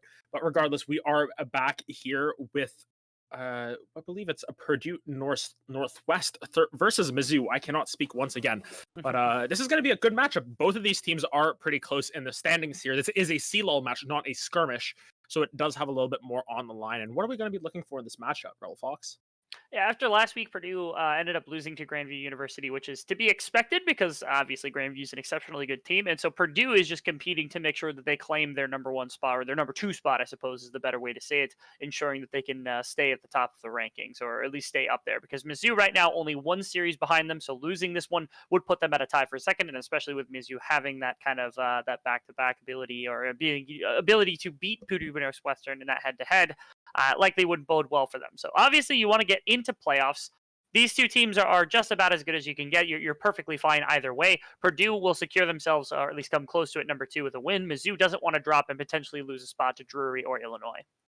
Yeah, and I think the biggest thing for them here is if Mizzou do win this one, it potentially leads to some sort of tiebreaker scenario in the future. So, you've got to keep that in mind, whether they have to play some games to solve that or whether they just win based on the head-to-head. So a lot on the line in this matchup, and we should see a very good series of League of Legends here. But of course, as we said, Purdue Northwest was 4-0 going into last week, where they did go up against Grandview and take the loss. But, Mizzou on the up and up here. We might see some new strategies come into play. Today, maybe they've got something up their sleeve that they're really looking forward to pushing into the meta for themselves. And especially with a patch only happening this week, this would be the opportunity you have to do it. There's plenty of options after the most recent patch had come through. A number of champions got nerfed. A number of changes had come through in general. Seraphine got hit yet again. Azir ended up getting hit. Udyr got hit yet again. Rel got hit. There's a number of champions that potentially got pushed out of some of these top spots that would then be coming back, especially within competitive play. Not a ton of testing time for these teams, but if somebody comes out with something important, this could be the difference maker. Again, you want to make sure you're as high as you can. Grandview is an absolute raid boss right now coming through this bracket, but this number two position would give you a really good shot at making sure you make a run at that Grandview team. Yeah, and we've definitely got to keep an eye on that number two spot because, if all it takes is one of these teams to put together a really good series to topple Grandview, and it's something that, especially with these two teams at 2 and 3, they're going to be looking towards the finals, especially. So, these teams might become very familiar with each other in the next couple of weeks as we move into playoffs and they start to get those series underway. But we're just waiting for a couple more of those players to come through into the lobby and make sure we're all good to go. And then we can start that draft. I guess we can take a look at what these teams might be looking to pull out. As you said, it is a new patch, but we have some picks for these teams that have come through a couple of times. And if there's any that you want to point out, could you do so for us? Sure. I mean, things to point out, at least on the side. I know specifically for Mizzou, we talked about their jungler just earlier in that Karthus jungle pick, where the only PD team that's been able to punish them with it was Grandview, at least specifically. It was a little more contested in their series, I believe, against Drury Esports, where they ended up losing a couple weeks ago.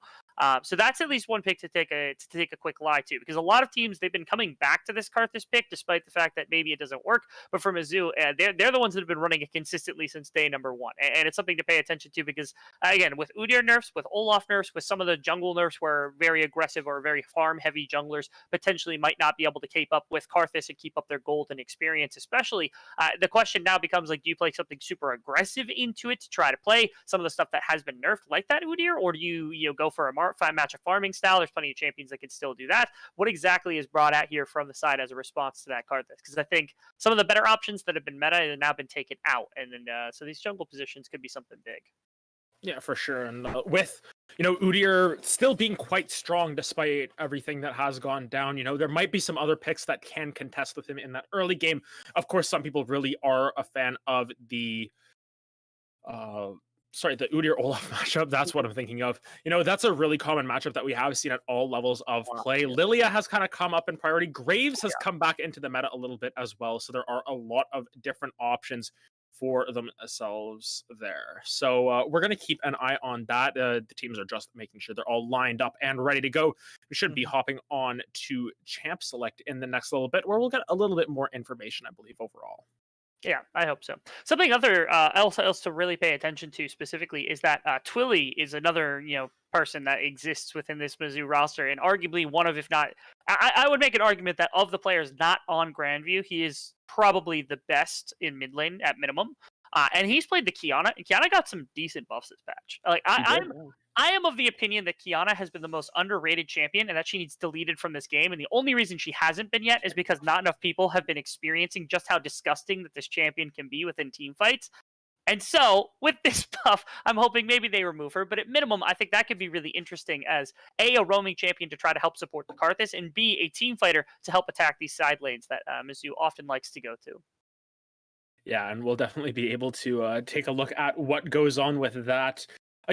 There was a Kiana in one of my most recent ranked games that hard carried me, to say the least. I'm pretty sure I went like 0-6 in lane, and this Kiana was just 20-0. So she's definitely a strong champion, and I thanked her greatly in the post-game lobby, and I got told that I am an awful player. So regardless, Kiana's a pretty good champion at this point. Maybe a little bit on the toxic side, but we'll see if there's any sort of assassin picks. Always really fun to watch those assassins come in. And if you thought we had some explosive fights in our first series in that skirmish, when you get an assassin there, it's always explosive. Even 1v1s are very skill-oriented. So it will be quite interesting to see how that all plays out. And looks like we're going to hop into draft in just a bit. They're sending live chess links between each other, so I'm not sure if that's necessarily the draft we were looking for, but we should see soon. I ran into this problem last week where this joke was attempting to be used, and I'm not going to repeat it on air, but it's just hysterical that you run into the same people and they're saying the same things over and over again. I don't like interacting with college students. I am a college student, but interacting with others is it's a blast before games start, that's for sure. Yeah, sometimes it's, hey, do you know Owen? Hey, yeah, I know Owen. Owen 10, ha ha ha ha. Yeah, I'm a university nice way of putting what's being shared in the chat. Yeah, it's basically university in a nutshell for anyone who isn't in university and watching along. You get jokes like that. It's a lot of, he's Sugandese or something.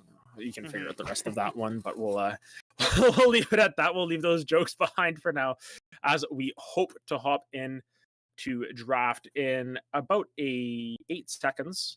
Less than that, 2 seconds. Yeah. And we're going to hop into draft right now, and we'll be able to see what these two teams decide to pick up and what we can, what we can start to figure out in terms of what they're looking for in this CLO match. One other really quick thing, just because it's important right before we go in, is Gragas and Yasuo as a combination. Everybody knows just how strong those two champions can be. Yasuo hasn't been played super often for quite a while, especially within the competitive space. He just doesn't get picked that often. But Purdue Northwest is the team that loves that combination. They will play it they'll play top jungle, they'll play a mid jungle, they'll play a top support, they'll play a top or bot support, my apologies, they'll play a bot mid, they'll play a bot jungle. They'll do anything with these two champions. Yeah. And so especially if they're able to flex those around, that's an interesting little pairing that might come out from the side. That's I think the specialty for Purdue. When you're thinking of what champions they like to run, that alongside Tristana out of the mid lane, I think Toponer actually plays a good amount of bot, which is why he plays that champion. Those are the things that you're looking for here, and yet none of them have actually been touched quite yet here from the side of Mizzou. Yeah, and it looks like they're just letting it happen in some sense. They aren't trying to ban out any of those champions. Even if they ban out one of them, it takes that possibility off of the table. But it is Mizzou just banning out the Hecarim, Karma, and Seraphine. We did see Karma and Seraphine both show up in that last series. Karma to less success than the Seraphine, of course. On the flip side, we do have the Gnar and the Udyr ban coming through from PNW, so we'll keep an eye on what they decide to ban with that third ban, and it looks like it is the Thresh. So they're going to take away some playmaking from the bot side, and we'll see if PNW goes with their tried and true combo overall, if they do decide to go for that Yasuo Gragas with some other picks that they might have up their sleeve. Yeah, I'd be curious to see if they're willing to even take it first rotation here, just because of how much they prioritize the two champions. Another big thing is Latence is another really, really good player within the league and one of the better supports that we have. And so taking away that Thresh is another area here where there's potentially some strength being pulled away. I think we saw Mizzou do this a couple weeks ago inside of the skirmish space where they were running the Sivir, the lethality Sivir with that. Prioritizing at B1 is pretty crazy, but again, you think about what actually beats this in the laning phase, and I don't know that a lot of teams have actually had a ton of practice time against this to figure that out right now. Well, it looks like what might be getting played into it is at least a Gragas, and we'll see what the next pickup is here. I'm gonna put about 3 fingers on my desk and push across some fake money and say maybe Yasuo's gonna come through here. We'll see if that comes through. But the Sivir, yeah, for sure, it is a safe farming ADC. If you get that tier, you just have a lot of mana in your pool that you can just throw out those boomerang blades on cooldown just to farm out that wave. And especially against something like that Yasuo, you have the way to block that out with your spell shield. Looks like the Misfortune is going to be picked up first, though. So looking to do a little bit, get a little bit more of that early pressure into the Sivir. Yes, and this is most likely indicative of what could be an amazing team fighting composition. You want to talk about how strong this could get very quickly. Misfortune's ultimate with Gragas ultimate with Yasuo ultimate could be a chain of events that is very scary from the side of Mizzou if they're not ready for it. So they go with the Sivir and the Rel. This is, I would argue Sivir's pretty good with Rel just because you can position her really well with your ultimate. But this as a bot lane combination feels a little weird because Sivir's more oriented towards poke, especially with that Dark Harvest type build. And Rel is a lot more engaged, which are better with DPS type champions, things that can follow up really quickly. It feels like Sivir's damage is mostly front loaded, so once that Q is down, you're not getting a bunch more, at least till level 6 when you have the attack speed buff. But, I mean, if it works, it works. It also is possible that Plushyala just wants to move around the map and Sivir can be left alone very easily. Yeah, another good combo with that, though, is just that Rel does give you a lot of team fight, and once Sivir starts to scale up, her Q does like 60% of people's health bars, so it's really good to have that Rel to, lock someone down. It looks like an Ivern gonna come through for No You Stink here. That is interesting. I don't think we've seen a whole lot of Ivern here in the MEC, so that's gonna be something definite, like the gauntlet thrown down in some ways in game 1 here. We're going to see the Ivern here, and Arrogance Aatrox also going to be picked up here. So it looks like they did prioritize kind of their own sort of, kind of what they want there in that jungle and the top lane respectively, and that Gragas, of course, can still be flexed around at will. Ivern is very commonly taken in the jungle. I just know there is a slim possibility. I've seen it top lane before, especially into Aatrox. I'm pretty sure that's a matchup that people took Ivern into, which is, it sounds really weird, but you do some really, really hefty damage with Ivern auto attacks to start the game when you start W. So if that's a possibility, I think it could be on the board. Ivern supports something I've been trying to advocate for since his inception, and it got a little bit of a buff when he became a purely ranged champion, but I highly doubt that that's the case. This could also just be, again, if Ivern's thrown into the jungle position, it could be another way to try to set up this Gragas and Yasuo combination where that Q being landed for a melee champion is a good way to get somebody into a fight. Yeah, and I think that one of the biggest ways that they're going to kind of show that they are playing the Ivern in the jungle is with the Olaf and the Karthus spans. They're basically taking 2 junglers right off the table saying, we have our jungle, we know what we're going to play, and we're going to go from there. And looks like on the flip side, Mizzou is saying, hey, they've got a couple of ideas of what they want to pick as well. With that Rel down in the support, they want to take away some of those cancels that come through, so the Jenna and the Galio taken off the table. And looks like support might be left for last year, unless that Gragas has, of course, flexed it down, as the Tristana picked up for Chapona there, most likely going to that mid lane. I'd have to guess that's the case. You could flex it into top lane. There's nothing wrong with that, but it's not going bottom lane, so this is going to be a solo lane Tristana. So now it's a curiosity, again, of, okay, where are these champions going to end up? You could still have no jungler by definition, as Gragas and Ivern could both be flexed between top and jungle. I know it sounds weird, but it is entirely possible for that to happen. You have to suspect this is going to be Gragas jungle, or my apologies, Ivern jungle, with what is likely to be a support Gragas, but that's kind of tough to say at this point, especially since you've seen Aatrox.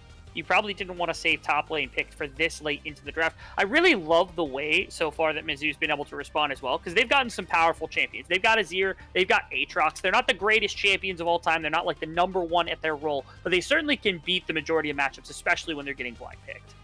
Yeah, and it's definitely something that if they were blind picked, it's something that they're comfortable playing into most matchups. That's the big key behind those blind picks. I guess the Azir is technically the pick into the Tristana here.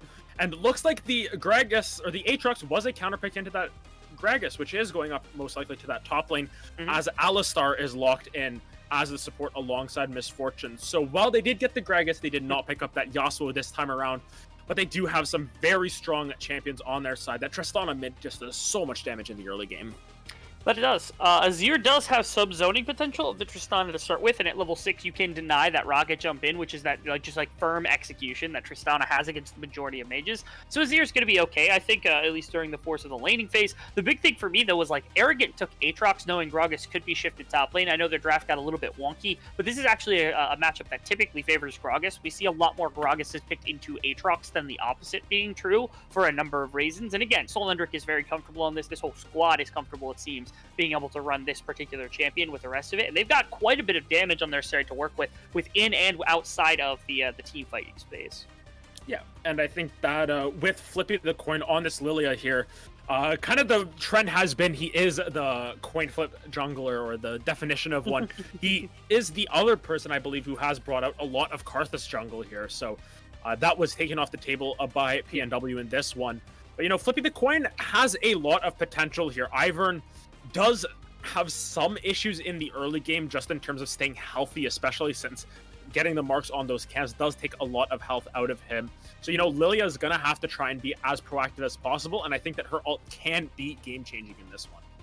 I would make an argument that if you really wanted these compositions to look better, I think if you just switched support champions, this would be better, because Alistar gives a good amount of roam potential and set up for Lilia, and then into Azir, and then into Aatrox, where you want lockdown to start for any of these champions. And on the opposite side, the Rel just fits into your team fighting kind of metric that you're looking for with Misfortune, and with Gragas, and with Tristana to fight afterwards. But the way they're set up right now is that the Alistar is the counterpick to Rel to make sure that lane doesn't go really poorly, and that you have some counterplay potentially on bottom side, but you have range out of mid lane. You should have pushing power with the Sivir, and so attacking bottom side seems to be a decent opportunity here for Lilia, despite the fact that, again, CC is going to be a little harder to access with Alistar denying Rel, with Azir needing that ultimate to be defensive against Tristana. And then now we come to, I guess, the crux of what this game looks like, which is no use think on Ivern. It kind of pops up out of nowhere as a way to either kind of counteract Lilia or just scale alongside Lilia as she just power farms. But I'm curious to see what the plan is here with Ivern, because this isn't a champion we get to see very often, despite how powerful he can be,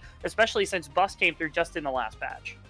Yeah, so I think that overall we're going to get a better idea of what happens in the early game. That's really what we're going to be looking forward to, and we will hop into that early game in just a couple minutes. We're going to finish up the spectator delay, and we'll be right back after the short break.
And welcome back to the Midwest Esports Conference here with our CLOL matchup for the week. We've got ourselves Purdue Northwest on the red side this game versus Mizzou on the blue side. I completely mixed up our sides that one, but who cares at this point?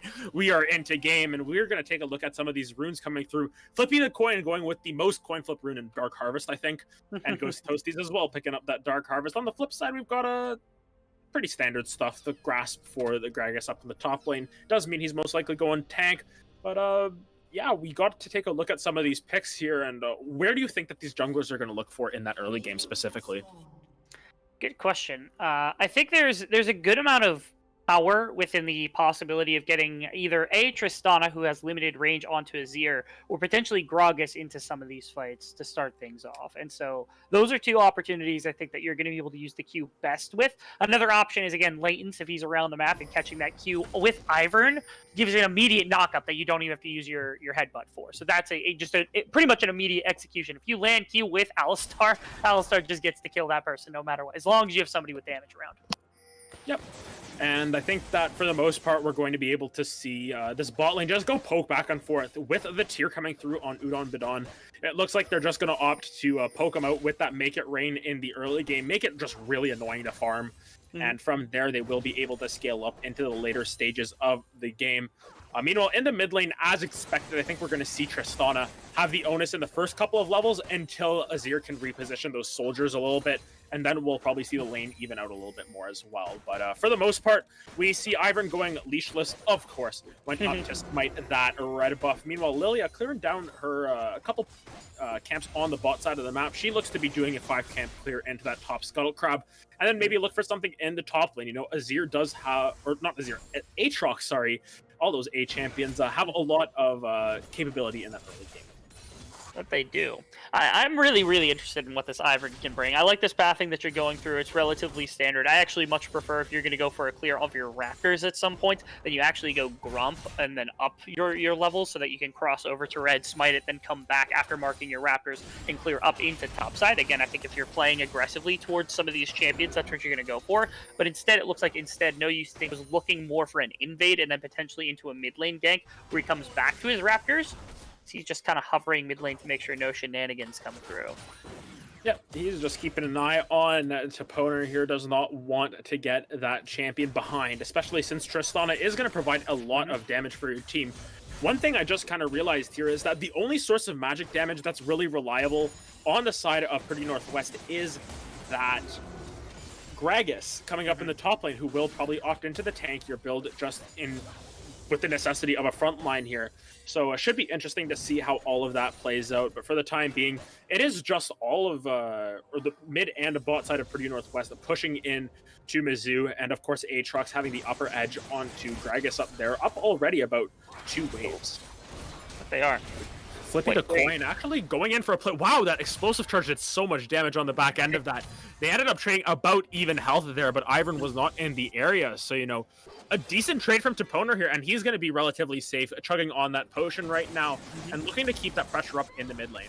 Yeah, you want to clear this wave, probably look for a back here from Toponer, because otherwise Twilly is just going to be able to poke you down with this Comet. That's kind of the intention behind the Comet Azir build, and Ivern needs assistance to be able to do that. I like that right there. He needs to stand in this lane, make sure that nothing can happen to this Tristana as you push it out. Azir's going to have to respond, and yes, TP will come in from Twilly and just match the back timer from Toponer, but at minimum, you're getting your Tristana past this earlier laning phase and into the point where maybe this damage can start to ramp a little bit higher, potentially even threaten the all-in onto Twilly if you're not ready for it. Yeah, and right here, Twilly is forced to back as well because he has no mana.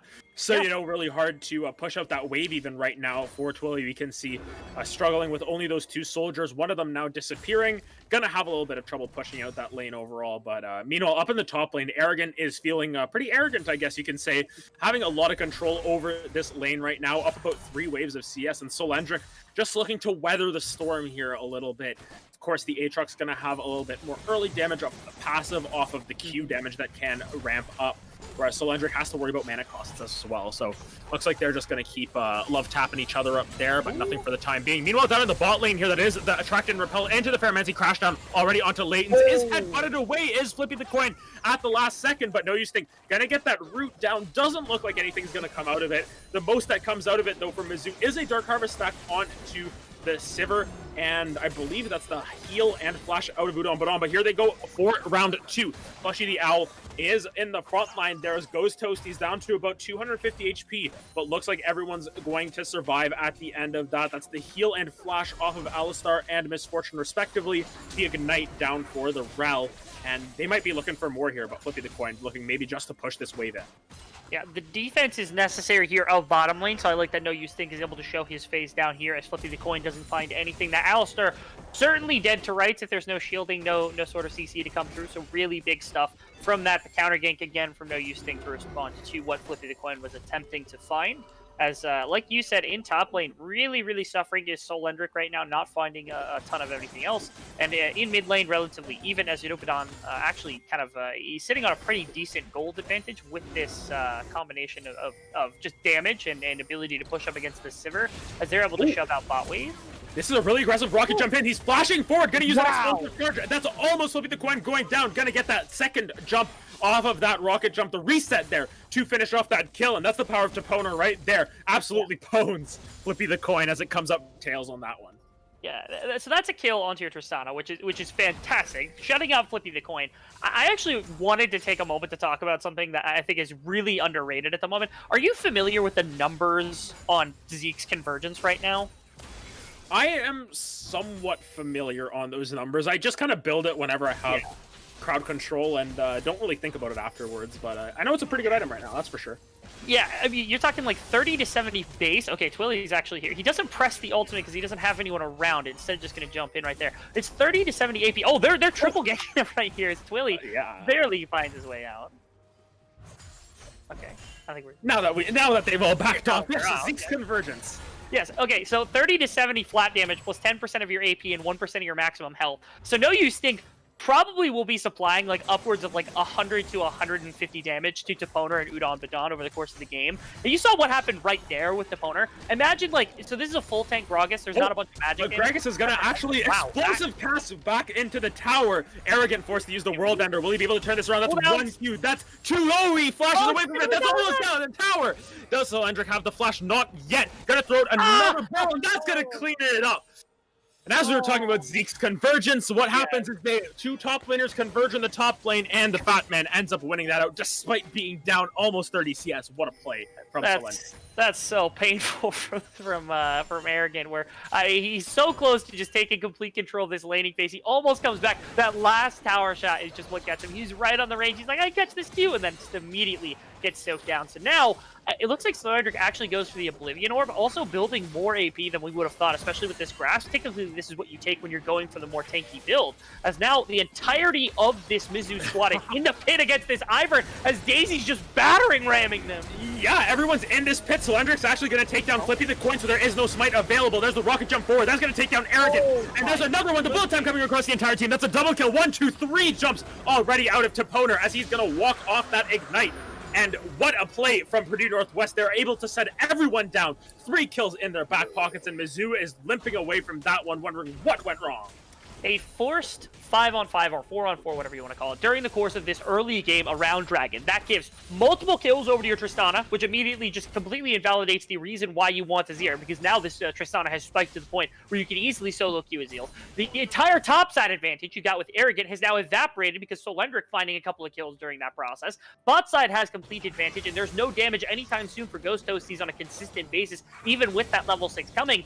There is nowhere on the map to attack right now if you're flipping the coin, and there's no objectives really that you're able to contest either. You just kind of have to soak this early game and hope that you're able to kind of weather the storm at this point. But already, again, into a Tristana composition, you're not really wanting that one to happen.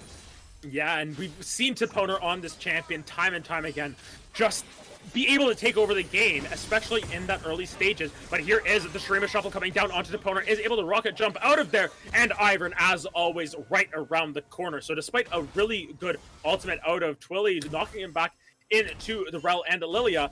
The horse and the deer, as we were talking about earlier, we actually have two of them on the same team, are unable to capitalize on the bird's play as the Yordle just hops herself out of there. That they are. Still unable to play around Twilly, still unable to find anything with Flippy the Coin, not able to push their advantage on the top side of the map either when they had it. And again, they're slowly kind of losing any advantage they might have. Even Udon Badon, who is stuck in this bottom lane without support, is still not going to get chased down by the likes of the Rel and the Sivir. And the Sivir also has yet to take control of this laning phase, as you don't have the lethality quite yet. You're building towards the Mana Muni, but I think you need the Serrated Dirk to start, because that's where your real trading power and a lot of your wave clear comes from, is just eviscerating waves poking with Q, where I don't think the Caulfields gives you anywhere near exactly that much damage. In fact, if anything, I think Udon, Badon, and Latents can potentially look for an engage. And, oh my goodness, that has the knockout of the Magnet Storm keeps them alive. Here comes the bullet time on the back end of it, but Misfortune is forced to cancel that, to dodge away from the Swirlty. That's what I was trying to say the first time, and of course words are still just as hard as ever. Solendric and Arrogant, of course, still trading back and forth, and there's going to be a Rift Herald put down, as well as Daisy in this mid lane, or Daisy just went away. That's probably what just happened. But that's going to be first tower going into No You Stink's pocket, actually. So going to give him that Moonstone just a little bit earlier. But as we were talking about this Tristana, she already has that Kraken Slayer in tow. That's going to be a lot of damage coming out from Toponer 188.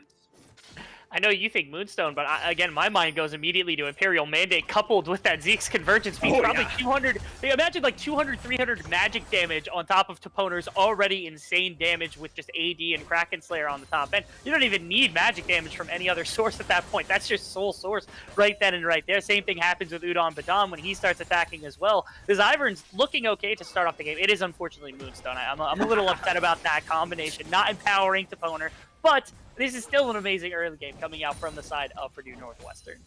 Yeah, it looks like Ivern took your prediction and said, no, you stink. I'm going with the Moonstone. This is the more OP item. And we'll keep an eye on how much healing that does. Meanwhile, Flippy the Coin is able to survive. Flashes out. So, unfortunately, loses the flash for the jump of Tristana. Not really a big deal, but here comes the Magnet Storm here onto Udon Badon. There is the re-engagement from Latents on the back end of that. Udon Badon is staying so healthy. Look at all this healing coming through, and Rel's going to be taken down by the Ignite. No, the last auto attack from Udon Badon as Daisy chasing down this Sivir. And Sivir's forced to back right off. Snowflake in tow, saying, no, we're escaping this storm. But Toponer in the mid lane, looks like Twilly is always able to get out of those. Yeah. That is another kill going into the pocket of Purdue Northwest, this time for Udon Badon. Meanwhile, up in the top lane, Arrogant just getting that 3Q combo down and keeping Solendric a little bit humble there. Oh, Flippy, no! No, Flippy's gonna walk right into it. He gets headbutt pulverized back into the waiting arms of Toponer, who jumps on her head like Goombas. And that's going to be another kill going into Toponer's pocket. 4-0-2. This is exactly what you didn't want to happen if you're Mizzou. Down 4,000 gold, and a lot of that gold is in the Tristana's pocket right now. He threw a Swirl Seed into that brush. He's like, I gotta throw it to see if anyone's there, and just barely Leighton stepped out of the way. And so he's like, okay, maybe I can step into this brush faithfully. And that's so upsetting, because Flippy, he was trying to do the right thing, trying to slow play that. He wasn't just gonna block blindly into the red buff, knowing the enemy might have pressure, but oh, just minimal outplay by Latents is able to confer themselves another kill and further this lead as Purdue Northwestern continues to just eviscerate this map at the moment. Tristana and Alistar are kind of running the bottom lane at this point, so like the bottom side of the map at least. There's nowhere for you to be if those two are combined ever. Solendric is literally just withering the storm right now as he's waiting for Arrogant to stop battering at him, but it just doesn't matter because the rest of the map is so far ahead. Yeah, and Solendric is doing well in his own right. I'm just taking a look at the gold on my screen here. Is down about 600 gold, so not a substantial amount. Ends up amounting to about an Amplifying Tome and something else off there. Daisy solos down the Dragon at the back end of that, and Ghost Toasties forced the flash away from Latents. That's rough for the Sivir there. She loses her only real escape right now and does not have that Mana Immune complete yet. Meanwhile, on the top side of the map, Arrogant is just able to whack away at this tower. Solendric has a garage sale of items right now, has a couple orbs, a couple rings, and a book. So just kind of chilling for now, whereas... What is Stridebreaker? Is it a mace? Because that's Gore Drinker. I think What it's a is flail. I think it's a flail. Yeah. It looks like like Skarner's tail. That's what it looks like. A little bit, yeah. I think there's a weapon called like a cat of nine tails or something, which is sort of like that. It's like a whip, but it looks more like that. Maybe built out of chain or something, and that exists. Maybe again, I would personally call it a flail, but I have no idea. Yeah, looks to be some sort of flail thing. All I know is that if you got hit by a stride breaker, it would hurt. That thing looks sharp. Yeah, I agree with that. It slows you down. That's what the pain actually is. So what it is he hits you with it, and it's like ow, ow, ow, ow, ow, and that's why you get slowed down because you're too busy saying ow to actually move away at full speed. Yeah, for sure. It's just like chopping at your knees or something. Anyways, off that tangent, we can see that the only real pain that is being suffered right here is on the side of Mizzou. They are down 8 kills to nothing. They are down about 4,000 gold. And, Cylindric, while he is in the only losing lane on the map, still is weathering the storm. Down about 70 CS, but, just happy to sit there, drink his grog, and keep farming up and just be annoying to Arrogant at this point. Topone are going to make an appearance as well with her little dragon as they look potentially to get this last tier 1 tower. But this is going to be Udon Badon flashing away from the Swirl Seed. Actually is able to get out after getting shuffled back. And despite the flash going down, that's going to be the Azir tower self-destructed and an ultimate used by Twilly. So minimal investment, gets the flash out of Udon Badon, but meanwhile on the top side of the map, this is just PNW playing textbook League of Legends, rotating each and every tower and getting them all before potentially looking for this next Rift Herald and the Dragon, which is spawning in about 2.5 minutes. So they've got a little bit more time on that one.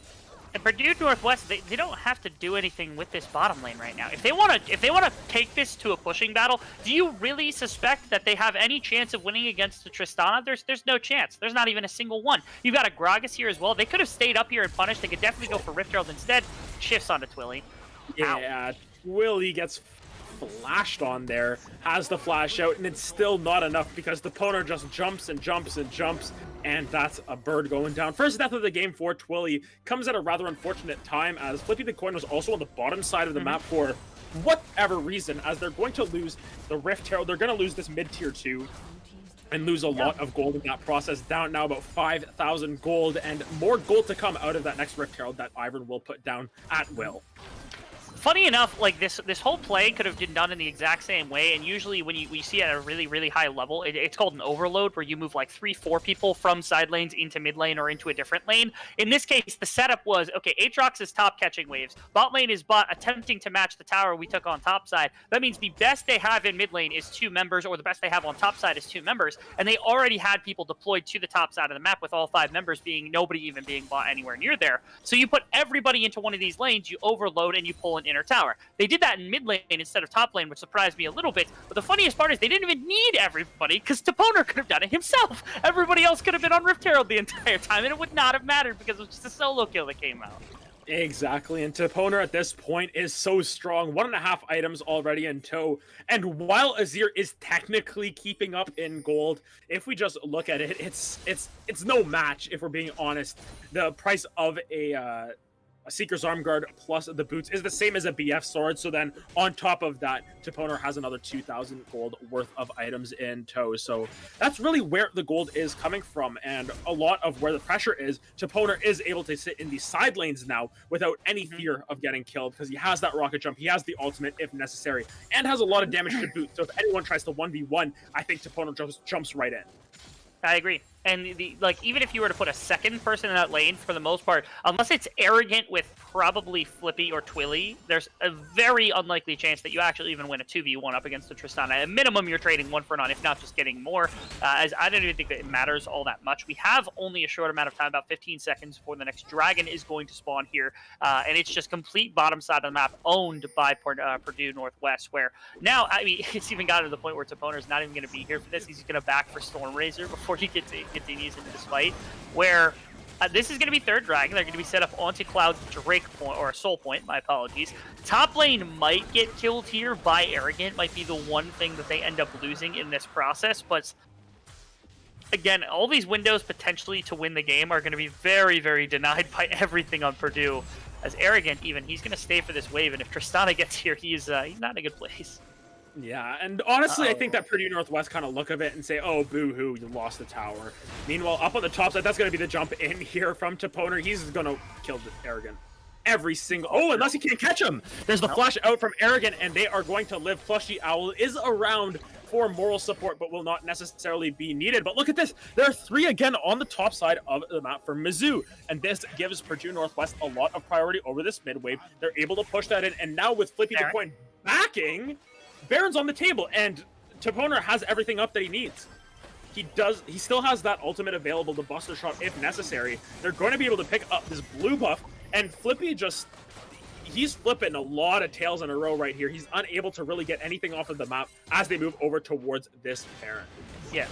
Ardent Sensor is now completed also for this Ivern, which means that this double ADC will absolutely eviscerate this if they weren't already going to, and it's gone. It's already out there. It's half health before anyone even comes close to realizing that they're going to be on this. I don't even know that they would be able to contest it if they were within the area. So now, what was a 4,500 or 3,500, 4,000 gold lead is now going to go to 5,000, 6,000 gold before any sieging happens. And again, you still have this super powerful Tristana. So what can you get back here? Aatrox is trying to push on bottom side. There's no real semblance of a team fight. There is some poking potential with the combination of Azir and Lilia, and as well as Sivir. So I think allowing them to siege or trying to find your own siege here on the side of Mizzou might be your best option. But you'd be hard pressed to find a location where you're able to siege. So you must have to try to slow them down and maybe hope to somebody that you're capable of actually putting some damage into this team before they just crush your tower.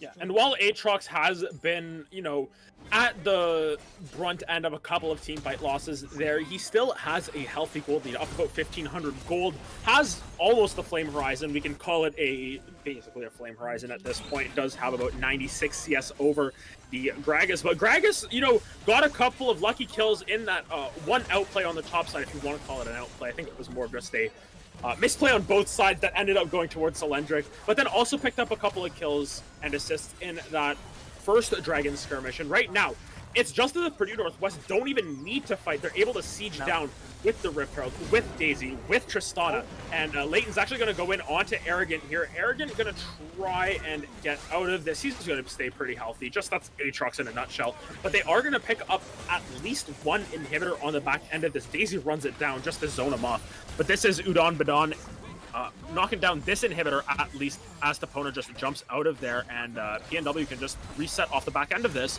unless something comes through. Flippy the Coin walking forward, only has the mark onto Leighton's, but there's a huge Magnet Storm that's 3 members pulled in. Plushy the Yellow is way too deep though. He's gonna get taken down, or Flippy the Coin is gonna get taken down by the explosive cast from the Gragas as Arrogant is pushed off to the side, losing that 1v1 versus Toponer. And if you thought this Aatrox had a lot of gold, Tristana has a little bit more, as they're going to pick up a second inhibitor on the back end of that, and going for that perfect kill game at least. They are at 10-0 and looking to potentially pick up a Nexus Tower here, and Toponer's just going to absolutely shred these. He is able to deny that one any semblance of counterattack right now. They still have 3 ranged champions, so they're able to bear down. Toponer hasn't been able to touch it yet. That's that. Did they just go for the kill shot here? There is a 5th member. There is one potential fight left here from the side of Mizzou, but I don't know that they would even win that. Would be a lot more cautious to just back off here, go for your Cloud Soul, and use that to take second Baron and win off of that. And I think that's a guaranteed win for the most part. Apart from just like completely throwing a fight for no reason. It looks like they're going to go for the very safe option here.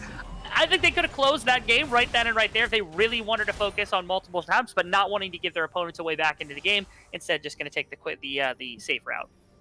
Yes, and overall, just looking at this game, it's kind of fallen out of any semblance of Mizzou getting back into this one. First and foremost, I want to point out that Sivir has 2 items and none of them are mythic. So she's not getting any bonus stats off of her existing items. Another thing to point out is Lilia does not have a mythic. Another thing to point out is that Rel has a garage sale, but that's not very expensive. Juncture. So you just look at the itemization differences, and it's really rough if you're on the side of Mizzou here. This Rel has 5,000 gold total, so half the gold of Tristana, but hasn't really turned it into anything. Has a couple of components here and there, but nothing that really looks too much like Mythic. Gonna be kicking up that locket, but I think it's a little bit late for that. And Sivir opting for the Serpent's Fang second item. That's interesting to say the least. Doesn't really give you the stats that you need, and not enough to cut through the shields already that Ivern can set up. But look at this, Udon Badon down on the bot side of the map. Gonna be just giving a couple loves taps over to Arrogant, but you can see 4 members of Mizzou down here, and that's Purdue Northwest able to pick up a free Cloud Soul, and now they're gonna be zooming around the map every time they use their ultimate.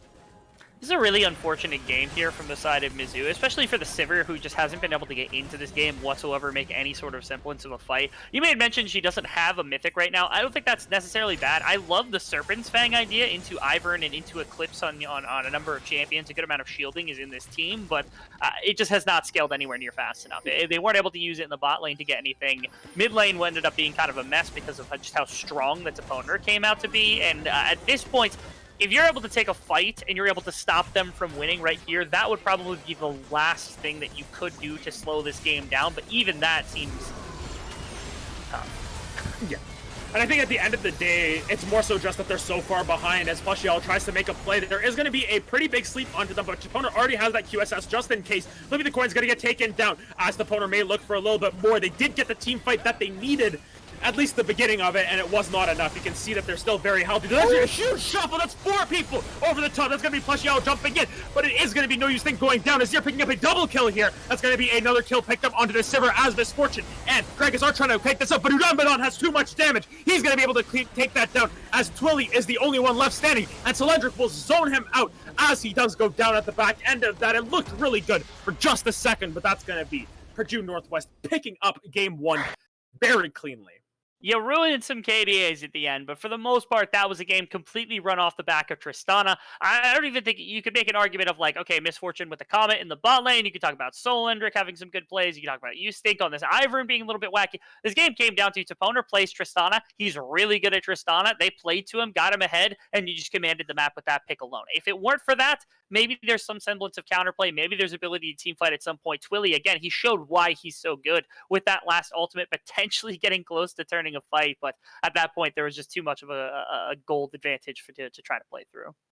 Yep, and at the end of the day, it's just Purdue Northwest had control from the beginning. They were able to play a really good macro game and just able to, weather any sort of pressure that they were able to exert. So, at the end of all of that, we do see Purdue Northwest taking that 1-0 lead, and we'll see if Purdue Northwest can make it a quick night so we can all get to clash, tonight, or if Mizzou is going to make it a little more interesting so that, we are a little later to clash than normal. But we will be back in just a couple minutes here with game 2 of our CLOL game here at Purdue Northwest versus Mizzou in the Midwest Esports Conference.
And welcome back to Game 2 of Purdue Northwest versus Mizzou Esports here on Upsurge Esports. My name is Half Asian Dad alongside Rebel Fox here. We're going to bring you Game 2. And after that first game there where PNW kind of dominated, we'll say to say the least, what are we going to look for from Mizzou here to come back into the series? Seemed like they had... It's something to say that their composition was lacking in identity, but they certainly didn't show it on the Rift, and it would be nice if they were capable of playing to it. The Lilia did not look comforting from Flippy the Coin. Maybe they need something a little more active for him early. It's not like he gets out and about on the Karthus that much, but if he's going to be playing this style where it is more farm heavy, they need a team that kind of goes about it. And so they were able to weather the lanes, but again, when something broke loose, there was no way to stop it from just continuing to flood over. And so either they need more proactive lanes that can either assist each other or that are just dominant in the laning phase instead of just kind of like, I call it sandbag, instead of sandbagging their lane. But the other option here is just that, Flippy the Coin actually takes something that he can aggress into his lanes with. Yeah, so it's going to be, a run back here. We're going to see if potentially Mizzou starts to try and ban out some of those champions that we saw that were so problematic. That Tristana, I think, is something that should be known amongst all of these teams. They do play each other a fair amount over the course of these seasons. So, they should be well aware that Toponer 188 is going to 188% of the time pick Tristana if it's left open. So I think it's something that they need to consider and potentially ban out and maybe look towards their own lanes and say, if we want to let this Tristana through, what are we going to play on our sides that can really punish that lane instead? I would like very much if they did not let Tristana through. I am of that opinion, but if they're going to let it through, they need something that could try to hit it in the laning phase, because again, you would be really hard. Okay, never mind. Doesn't matter. No points. Yeah, no more information. Yeah. Tristana's gone. We're not going to talk about Tristana anymore. Yeah, no more Tristana. So the Gnar is also a band away there on the side of Purdue Northwest. They don't want to see Arrogant on that little creature up there. Don't want to hear him taunting with the shuggy anytime soon. The Azir ban is going to come through as well. So basically saying that, hey, you banned Toponer's mid laner, we're going to ban Twilly's mid laner. No Tristana Azir this game. We're going to get a different mid lane matchup for sure. Yeah, big fan of Twilly in that Azir. He did okay with it. Again, it is not an easy lane for the Tristana, or for the Azir into Tristana. You have to play very carefully around some of your spikes and some of your items and things of that sort. Even that isn't always enough. You saw how many times Tristana is just able to jump in or jump away from what you're able to do. And it's relatively problematic sometimes. So Seraphine also, man, what is with these blue side teams, man? Does no one like Seraphine or something? I swear, like... I'm just as confused about it. It might honestly just be something that Latents is saying, I don't think we're going to play this game, so let's ban it away from them, just in case Plushial or Twilly wants to pick that up. That's really the only thing I can think of, and the Udyr is banned away. We don't get to see Udyr this game. Let's go, new junglers. Yeah. Although we did get 2 different junglers last game as well, so we'll be seeing what comes through again. Solendric here, going to be getting that first pickup for PNW, at least in terms of the champion order. So we'll see what they opt to pick up here. If it maybe is that Gragas once again, or if they're potentially going for Gragas. I'm not surprised. So I'm not always the biggest fan of Gragas' first pick on blue side, but I think specifically on this team, the fact that Solendric and Sol and Rick, No Use Think, and then Latents can play this champion. That triple flex is what makes this so dangerous. And especially this patch where apparently Gragas, or I think it was last patch that it started, but somehow like jungle Gragas has stepped back in as a legitimate threat after some of the nerfs that other champions have taken. That triple flex is going to be exceptionally valuable for many things. Sivir was taken. They're hovering Viego. Now, I get this ruling very differently in every single different league that I'm in. Perhaps one of you, is he allowed to be played? I think he's banned. I'm pretty sure that Viego still has about 4 trillion bugs. Yeah. I know the last bug actually did involve the number 4 trillion because that's how many Dark Seal stacks he could get. So he would, not one shot, he would be, whacking away at his minions, blah, blah, blah, blah, blah. And then all of a sudden power comes by. And so Viego, honestly, I'm going to sit in the camp that he's never going to be enabled because his champion, if you think about how many bugs Silas had before with those ultimates where like he could get double cast Echo ult or something. 3 times as many. just there's 3 times as many, and now there's more champions to think of, and he can reset it every single time. So just imagine every single combination of enemy champions you can have, and how many times Diego can mess that up. So we're actually going to get no use think on the Olaf this time, as Flippy does pick up the Nunu here. So a little bit of a different look. Diego's still getting hovered. Come on, guys. Misfortune going to be picked up for Udon Badon again, so still feeling that champion, and we still wait to see if that Yasuo does get picked up at all in this series. I like the idea of Olaf into a team that might actually end up faster than them. So take a look at this, where you got like Nunu with the massive snowball, and then you've got Sivir ultimate combined with ulti coming in from Karma to be able to put shields and give everybody a speed buff. And now this is one of the fastest death ball comps that's been designed ever here on the side of Mizzou Esports, up against an Olaf who would typically be a pinnacle inside of a death ball because he's exceptional at just like everything that a death ball might do, just running with all 5 champions of the opposing team. However, there is one champion that ruins this, which is Misfortune. Gragas also doesn't help with that big explosive cast, being able to blow people away in different directions when you start running at them. But even worse is, like, if you have no one to dive on a Misfortune, now she presses ultimate, and it doesn't matter how fast you're running directly through bullets, which is not a really, really good idea. Yeah, and I think that this Misfortune pick is really smart if she cannot get hit by that biggest snowball ever. Oh, yeah. And, Sivir Karma is a tried and true combo. I think that though both of those champions were introduced really early on into League's history, and they've been kind of a bot lane duo since Karma's rework, like Season 2 or something. So, one of them goes fast with ultimate, the other one goes fast with ultimate and gives a shield. So, I don't know, they're a match made in heaven, we'll say. And Nunu, of course, if you get the speed up on top of everything, he can be pretty fast. But some of the bans coming through are going to be the Renekton and Aatrox. PNW do not want to see that picked up into Solandrix Gragas, potentially, unless Gragas, of course, goes somewhere else that we don't know about. And the Rel and Yasuo are banned away on the side of Mizzou, so they do not want to have Latents on that hard engaged support, and they want to keep Yasuo just out of everyone's hands. Now, I know you've done some color casting, so talk to me about something for a minute, because I'm going to try to piece this one together. You draft Sivir, you draft Nunu Karma, you're in Deathball. Why are you banning? Why are you taking Anivia? And more importantly, why are you blinding Anivia on R4? And the only thing I can think of that is that balls are round and Anivia's ultimate's round. That's literally the only reason. I think that it's an interesting pickup here because Anivia is normally a counter into Nunu. You put up that wall, he can't snowball anymore. And on the flip side here, now we have the Sylas coming through, and Sylas is one of those champions that even in a ranged versus melee matchup has a lot of agency. Sylas has some really good ultimates to steal, specifically if this Lucian comes through. I don't know where it would go if that was the case. Top lane. It's hovered right now. We're gonna see what comes. If this Lucian comes through, I just don't know anything about the game anymore. Top, right? Okay, there it is. Okay, that's better.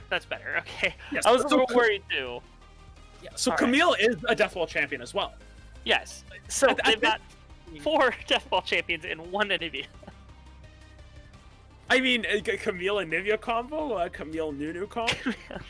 I'm really stretching it at this point. He's like, you picked a low range, immobile, counter siege, or counter deathball champion. Hey, wait, this is like the only thought I could have here is like they're going to be playing 4-1 with Anivia on a side lane or trying to handle waves on the other side. And this Anivia is just going to never interact with the team ever. It's just there to slow down anyone who's doing well.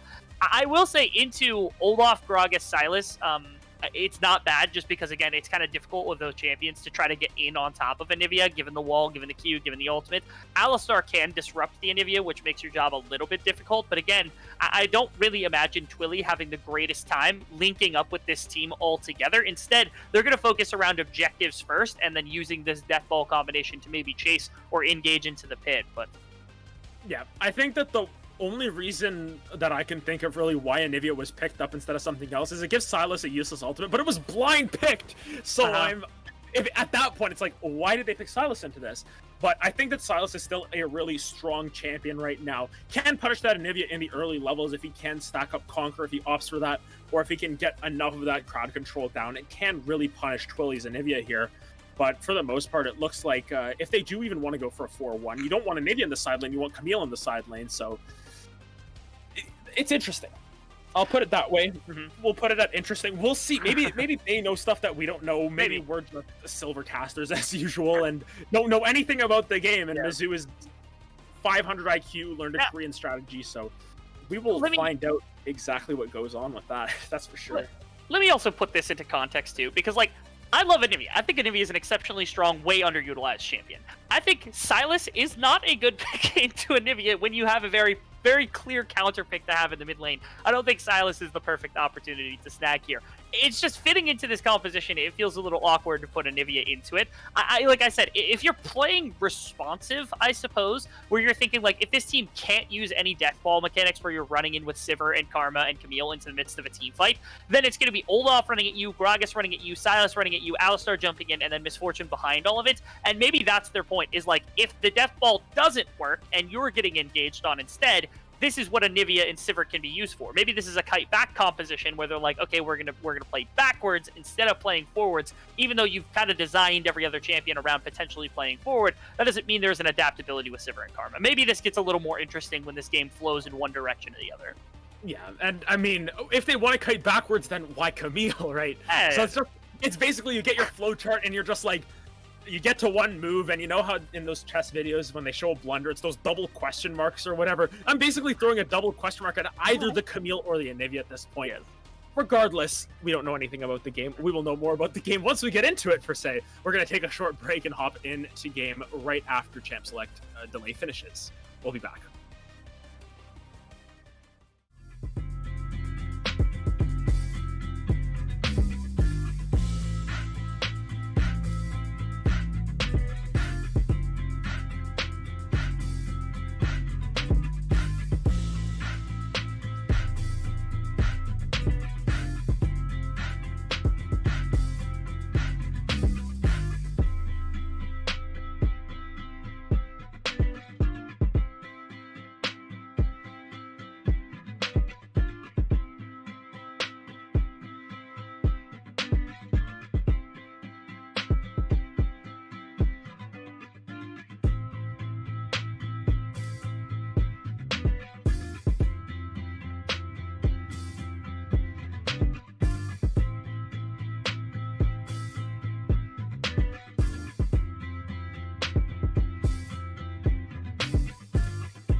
And welcome back to the Midwest Esports Conference, Game 2 of Purdue Northwest versus Mizzou. Half Asian Dad alongside Rebel Fox once again.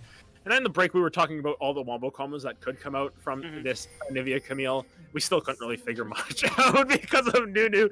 We tried our best, but you know what?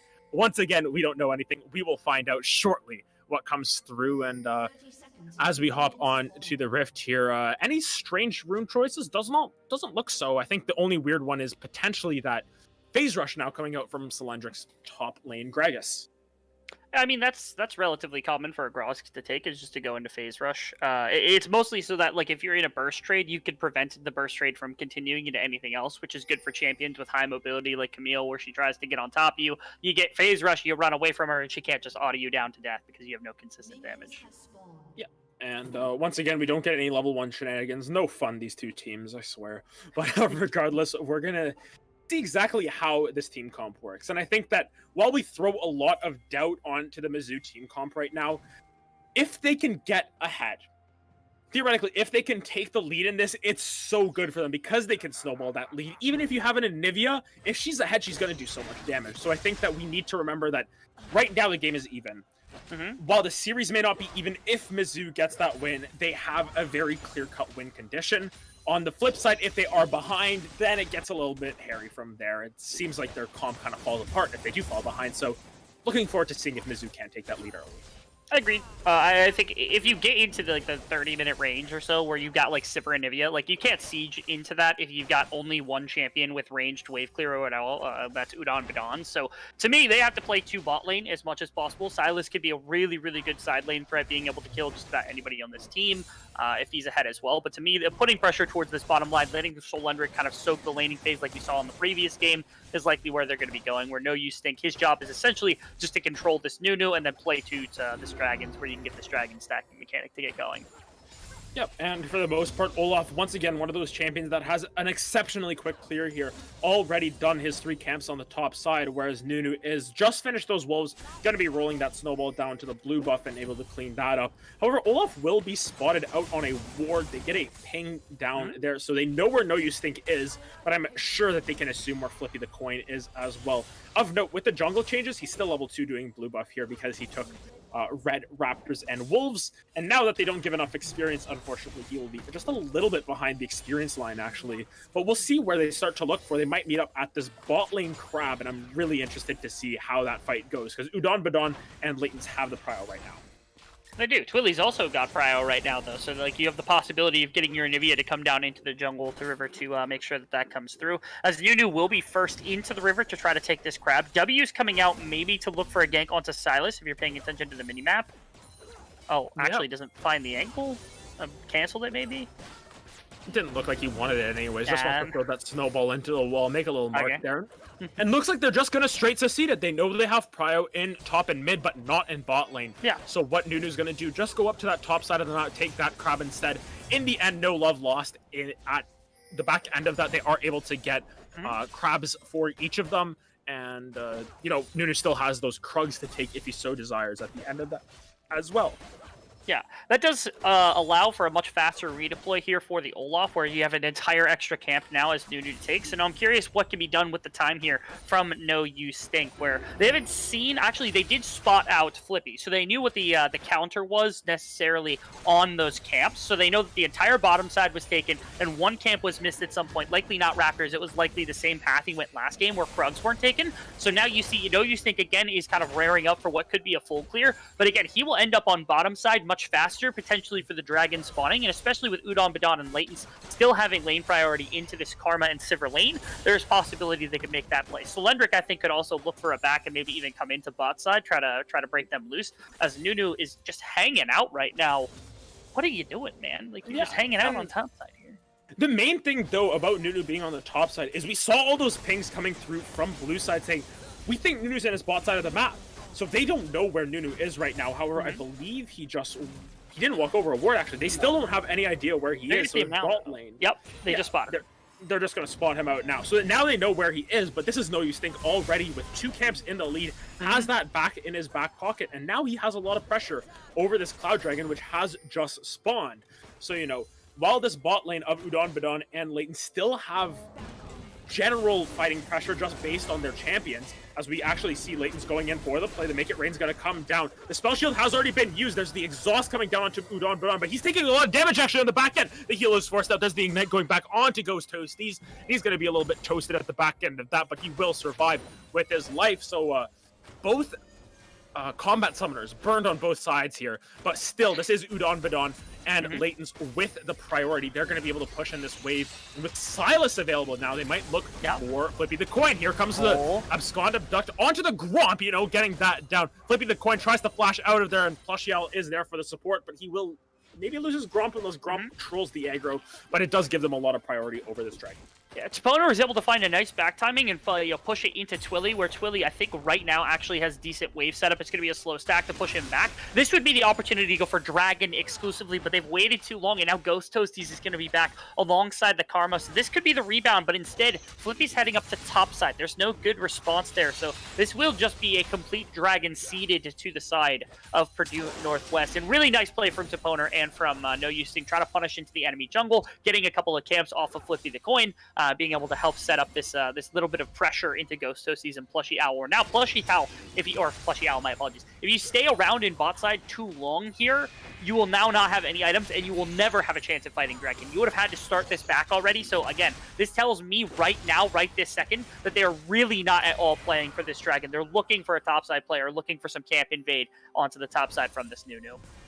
Yeah, and I think overall what we're seeing here is now Ghost Toasties isn't even going to face check into it. So he's just going to be able to, well, he's going to check it now, but it might be a little bit too late as Latents is on there as well. Ghost Toasties just going to walk it off, maybe throw it a Boomerang Blade just for fun. But we'll not get that. And that's the first Dragon already going into the pockets of Purdue Northwest. The gold is even, though. As we saw last game, Arrogant is picking up a rather large CS lead over this Gragas. Arrogant hasn't backed yet, and actually has the wave pushing into him. So this is going to extend his lead even further.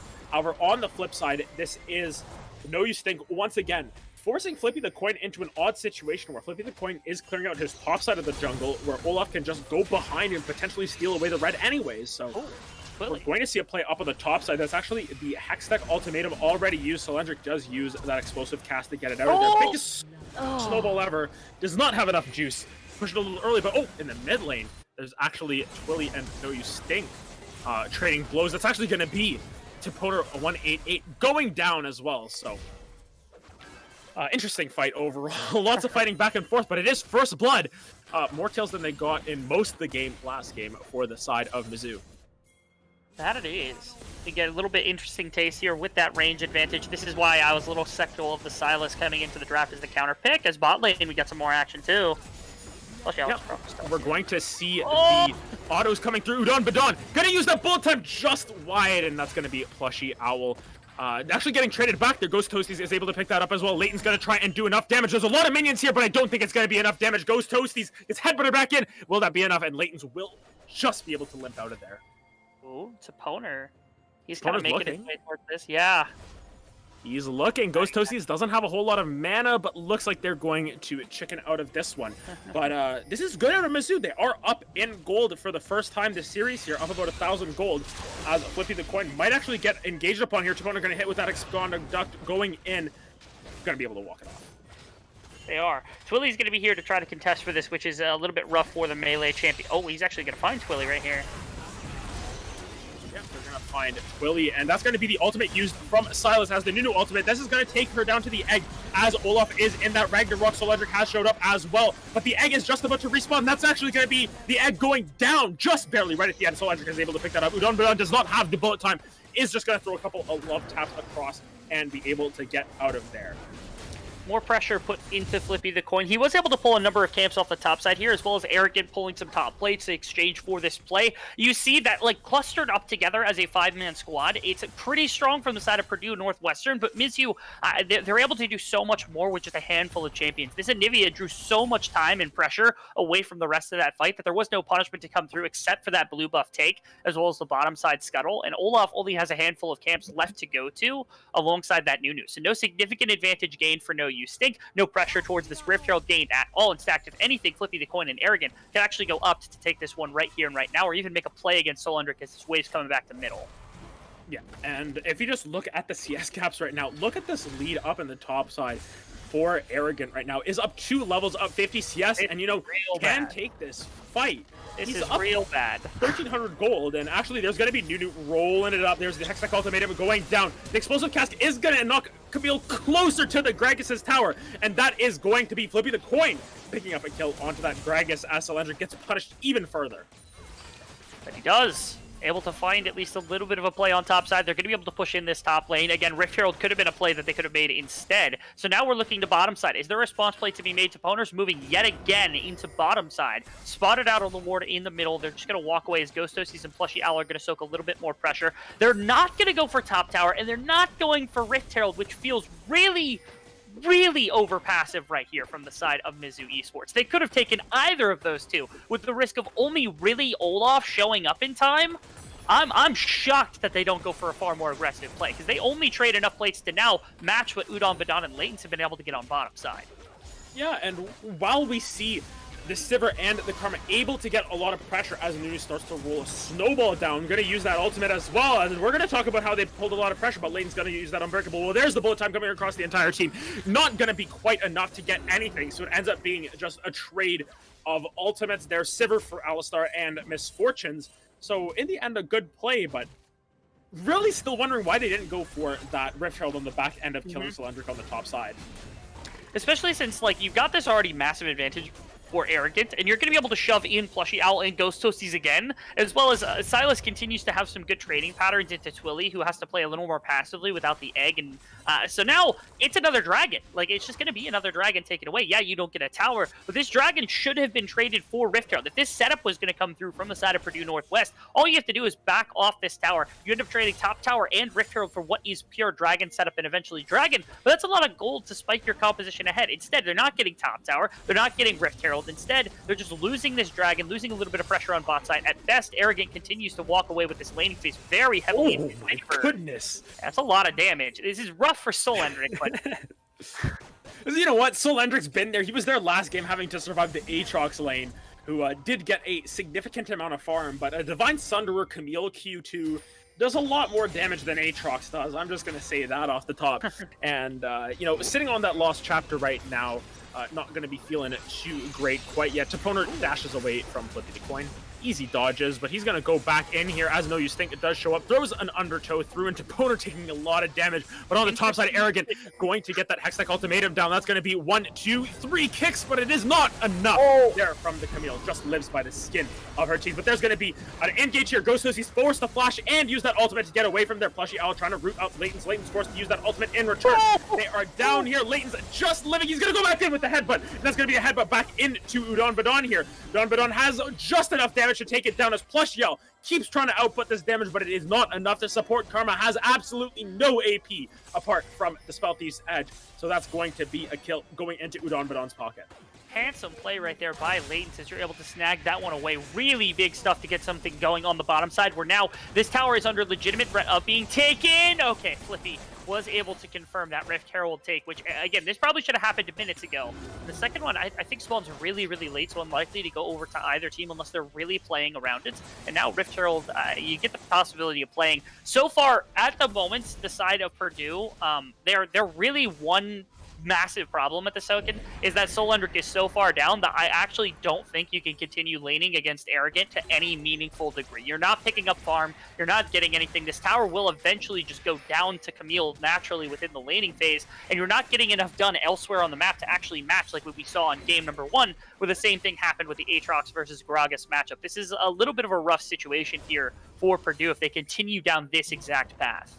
Yeah, and Arrogant right now, he had the wave pushing into him. This is so good for this Camille. She's been managing these waves really well, able to punish Gragas every time he tries to go for this farm, and then just pushing it right back into him. So it's so challenging for Solendric to survive this. They both stun each other up, but Arrogant just gets so much damage off of the precision protocol every single time, just kicking Gragas over and over in that fat belly, marking it up as if it's his, you know, his beating wall. But at the back end of that, even though the side of Mizzou are able to pick up the Rift Herald, the Plush Yell actually taken down to about 50 HP, as there is the teleport canceled out there. I believe that was Taponer's teleport, but he's going to go right in onto this Anivia. Truly is in the egg as Taponer just makes sure that he is just outside of tower range.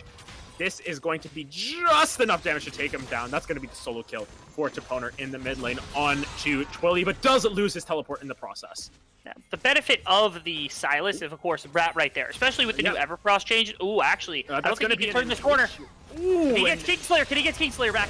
Oh my goodness. He just survives it all as No Use Think does come in. to clean that up. Has that stride break here, breaking those ankles, and able to clean that up at the back end of this. And this should be Udon Badon able to pick up a tower for himself in this mid lane as well. So feeling pretty good on the back end of that play.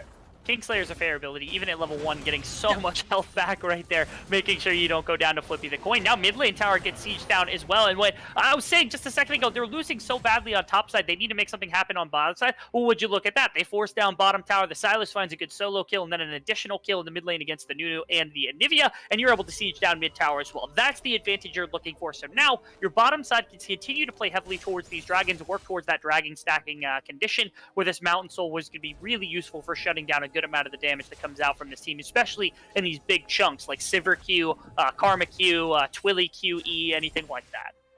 Yeah. And I think that at the back end of all of this, with the Soul coming up, or not the Soul at least, the next Mountain Dragon spawning in about 40 seconds, you know, if PNW are able to pick this one up, it's going to put them on Soul Point again very early on into the game. They're going to have Soul coming up at around 23 minutes at this rate, as Plushy Owl does not actually get the knockback onto No Use Think, forced to use that exhaust, and that's going to be No Use Think just able to get out of there. But overall, it's just so difficult for the side of Mizzou to fight forwards now, because they are once again behind by 2,000 gold as Leighton goes right in onto Plushy Owl, is able to get that ultimate, does use his own ultimate to keep him safe, as Cylindric is here as well. The Coin is going to get taken down with that explosive cast as Leighton's gets taken down in the Glacial Storm. Erica trying to 1v3, it is not enough as Silas returns the favor with the Hextech ultimatum.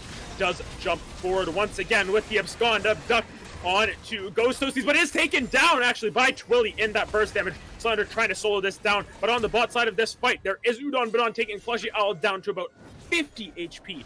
Ghost Toasties is able to get out of there, almost hits it onto Slender, but he is going to get taken down on the back end of that with another Frostbite, and Mizzou turned the fight around.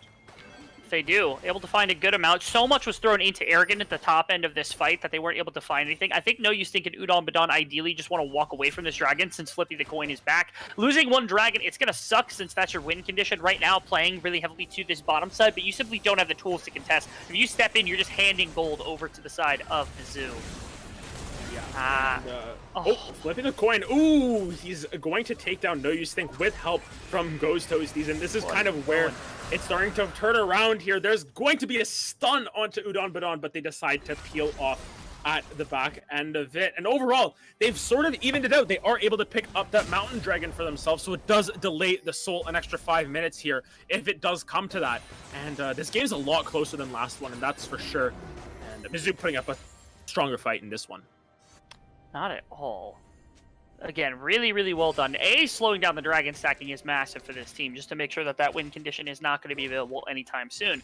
But second, you also still have the rest of your team. This Anivia has gotten out of what were the trenches of that laning phase by picking up 4 kills, I think, or 3 kills over the course of that fight alone, which is humongous for getting at least one of your massive win conditions online here for the side of Mizzou. Not to mention, this Camille is still massive. You have plenty of gold on her to get some work done. That last fight was not indicative of just what this Camille is capable of doing, as a lot of these objectives trades now are going to be a lot closer. And again, with a death ball like the side Mizzou has, especially with Twilly now having the ability to set up in a pit as opposed to fighting into a pit, which is what a death ball normally would be able to do, they're going to have to get creative on the side of Purdue Northwestern of how they get into this pit and try to contest this Anivia and the rest of the squad.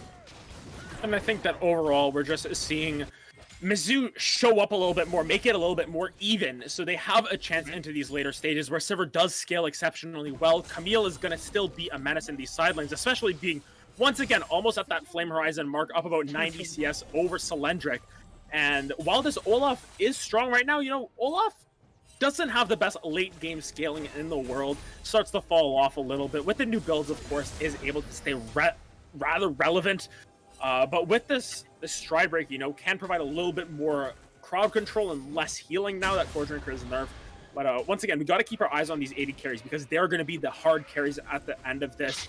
And, you know, Twilly really showing up on this Anivia thus far, 4-2-0. Lays it over him, even though he's playing the Ice Bird and keeping himself nice and farmed up and definitely going to keep scaling as well. Yes. Again, setting up these fights is going to be so difficult from the side of Purdue Northwestern, where I'm now looking for what they're doing across the map. They're shoved out bot lane really far, and ideally Twilly doesn't want to push much further, just because, again, you have the real risk of getting run down, as you're still the Anivia, you're still that one really big threat, potentially. Mid lane actually gets just completely shoved out really far by Misfortune and Alistar, as they're looking to maybe look for Twilly across everything else, as he's like under the tower right now. They're coming back to shove it yet again. I'm curious what they're doing with all of this shove up right now, because there could easily be a flank by Arrogant if they leave it too long. They know where Arrogant's at. Actually, it's Flippy who comes into the mid lane. Yeah, I'm gonna throw that snowball, but it's actually gonna be Toponer getting the engage alongside the Alistar from Latents there. They are able to pick up a quick kill onto that Nunu, and that's a lot of damage coming through in terms of their team fight ability and their objective taking ability. They don't have a smite available. Do they move towards this Baron as they do start that up? No, you think gonna start that Baron. We're going to see the teleport coming in on the back end here. Arrogant has not spotted this out, as Toponer going to go right on to the Sivers. Hijack that ultimate, but going to dash right through. Actually, Toponer taking a decent chunk of damage from Arrogant. They're going to have to peel this off, as No Use Think does not have enough health. Misses the Everfrost, but there's the second Everfrost coming through. Arrogant is able to jump over that. That is the explosive cast coming through, but Ghost Toes, he's in the front line, is taken down by Udon Badon as Toponer looks for the second Epsilon abduct. But here comes Nunu coming back in. He's going to roll it down, and Latents is going to get smacked by that. That's totally going on a rampage as Flippy the Coin keeps trying to move forward through all of that, but it will not be enough. It's going to be a 1-for-1, and that's going to be all she wrote for this fight, at least. Everyone going to reset, and that could have been a lot worse than it was. Oh yeah, it could have been a real heavy amount, a lot worse. I think at one point it was so close that an Everfrost almost tagged Arrogant, and if it did, Arrogant goes down, and then you lose Ghost Toasties, and even if you lose Latents off the back end of that fight, it's still really hard to contest any objectives that you want to go for at that point. The damage is still flooding into the pockets of Udon Badon too, where he's picked up a couple more kills. We'll get onto that Mythic and start doing some real damage, which is where you needed to be from the side of Purdue Northwestern. And you see right there as well, if they've got priority of the river, it's so hard to get Twilly, your number one damage source on this side of Mizzou, into the fight to actually make things happen. It's a lot of poke from Ghost Toasties. It's a good amount of damage coming out from Arrogant, from Plushie, from everybody. But again, if Twilly isn't there to make those executes happen with ease, there's a lot of issues coming out from Mizzou's composition. Dawn gets engaged on there by Arrogant, forces to flash out there. But look at this. This is going to be the re-engage. That's Solendric going into it. He's going to knock Flippy the Coin back into the fight. This is not a tanky. Nunu here does not have the Aftershock, has the phase rush instead. No Use Think going to flash forward, going to hit that undertow, but is going to get stunned up at the back end of that. But Toponer looking for a little bit more. Arrogant going to jump right on top of Solendric. That's a lot of damage, but they're throwing down the ultimatums on top of each other. Latents is going to get taken down by Twilly, but No Use Think takes down Arrogant on the back end of that. Ghost Toasties picks up 2 kills with that lethality and is getting back into the game. This is quite impressive out of Mizzou, keeping this even. It is a 3-for-2 at the end of all of it. Yeah. I think this should also be the end of the fight. That time it was a little bit rough just because there were multiple angles to approach from here with this composition, where Arrogant was able to find a flank in a backline, do quite a bit of damage. Sivers starting to really get onto that point. They weren't able to get this really cohesive engagement with Olaf, with Gragas, with everything, nor was the MF ultimate. These MF ultimates have been really, really well used, but they aren't accomplishing everything that they want them to. Using it to zone off Arrogant during a fight, fantastic, but you don't get damage onto any of your priority targets. You need to use that as fast as possible in some of these fights to get damage off. As yet again, around one of these objectives, it looked like a bad fight coming out from Mizzou, but instead, turning in with Arrogant, getting Twilly involved, and especially Ghost Toasties carrying a lot of the damage to get them their second dragon. Yeah, and at this point, the gold is dead even once again. This is 2 dragons apiece now. So Soul delayed once again another 5 minutes if that's going to be the win con. But this game, you know, Mizzou has come up with guns blazing. They have started to even this game out. And after Purdue Northwest really kind of gave them the hammer in game 1, game 2 has become a lot more competitive. You know, we're strapping in for what could be quite the game here. You know, towers have not been anything of importance this game, while Arrogant will be able to push down this tower in the bot side. You know, he's just been able to farm up to a massive amount, 105 CS up on Solendric. So really going to have to see how this game turns out, and gold dead even going to be actually a little bit in Mizzou's favor now after Arrogant picks up that bot lane tower, and it's going to be on a nice edge coming around what could be the next objective, which is this Baron. That it is. wrestling out some of the vision from this topside jungle is the side of Mizzou where they're looking. They're going to confirm red buff, but at minimum, the shallow vision remains here from Purdue University as this Baron becomes a real point of contention or a contest. Where, like, on one side you have Sivir, who's lethality based. On the other side, you've got quite a bit of just kind of burst damage and lethality also from MF before the Mythic is completed. So the DPS on both teams is actually not really contingent on their ADCs. It's more so Arrogant, and then on the opposite side, it's no use thinking it's a boner. What I'm effectively getting at is that these Barons are going to be slow, which actually favors really heavily the side of Mizzou, getting Twilly within range to be able to drop that ultimate, that Q, the wall, everything of the sort, to be able to actually find this fight. I feel as though right now these objectives are the main thing that teams are fighting over, which is pretty typical. But the bigger thing is that, like, it's been going really heavily the side of Mizzou when the setup is there. And Purdue University, even when they're the ones that get the setup, they aren't looking phenomenal. One big fight could turn this game very heavily on its head to either side. But at the moment, this game's kind of bleeding into the pockets of Mizzou.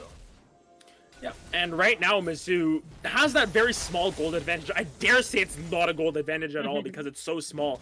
Of course, Arrogant gonna still have such a lead in this side lane, so it's really hard for Solandra to do anything. At this point, it's almost as if you need to put Toponer up against Arrogant in these side lanes. And speaking of Toponer, he's gonna be able to get out of there a little bit safer than he wants to, I guess. Or what was I even saying with that? Arrogant gonna be making sure Solandric is not safe and always on edge here. Actually gonna go for the oh my goodness, look at that damage. But this is gonna be an engage here. The bullet time coming across onto Plushy Owl is going to be able to walk himself out of there. Meanwhile, on the bot side of the map, Arrogant is gonna get the solo kill under the tower. Quick and easy. And the difference between his Butcher and his Surgeon obviously gets shown by Arrogant there. Shows that he is a Surgeon on this Camille. Gets the clean kill and might get this tier 2 now.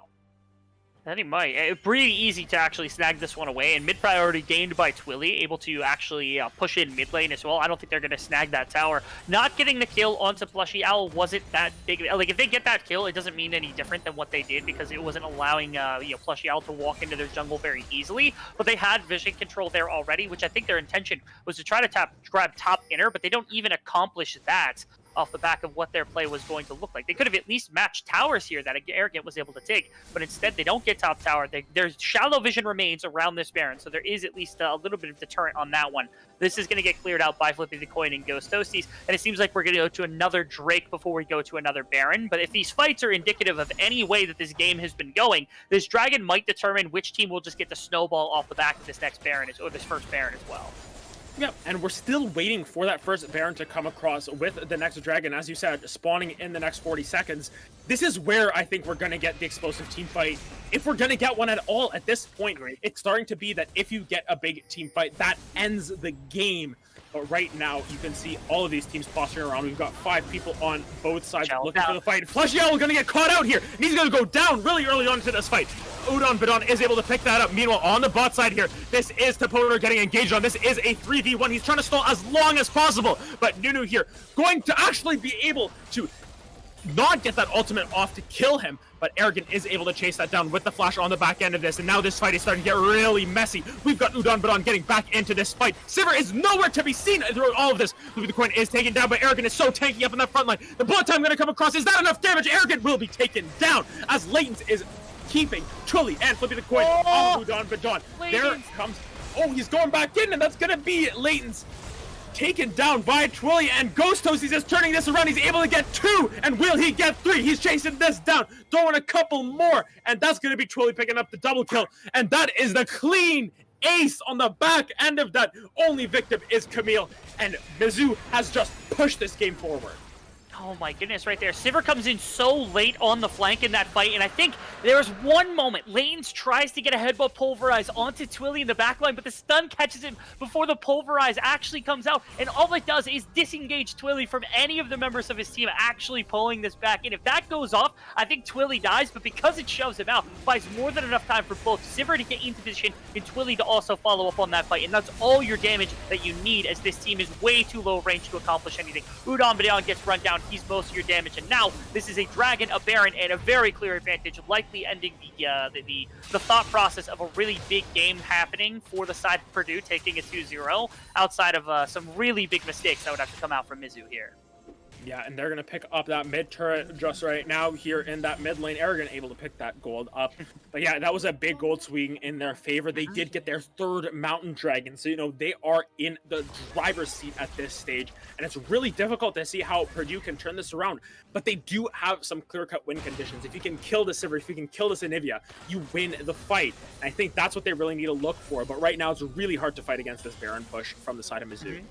Enabling Udon Badon, I think, is your biggest win condition right now. Because if you're able you're right now, they're generating these fights where they're just like all over the place. There's like multiple different angles to approach from and multiple fights. It's almost like a bunch of little skirmishes happening. That's really beneficial for them because it means that you're removing poke that could be going into multiple members and putting it into single or double members, especially if it's latent or if it's Solendric soaking that ahead of time, as opposed to one of their carries like Topona or like Udon Badon.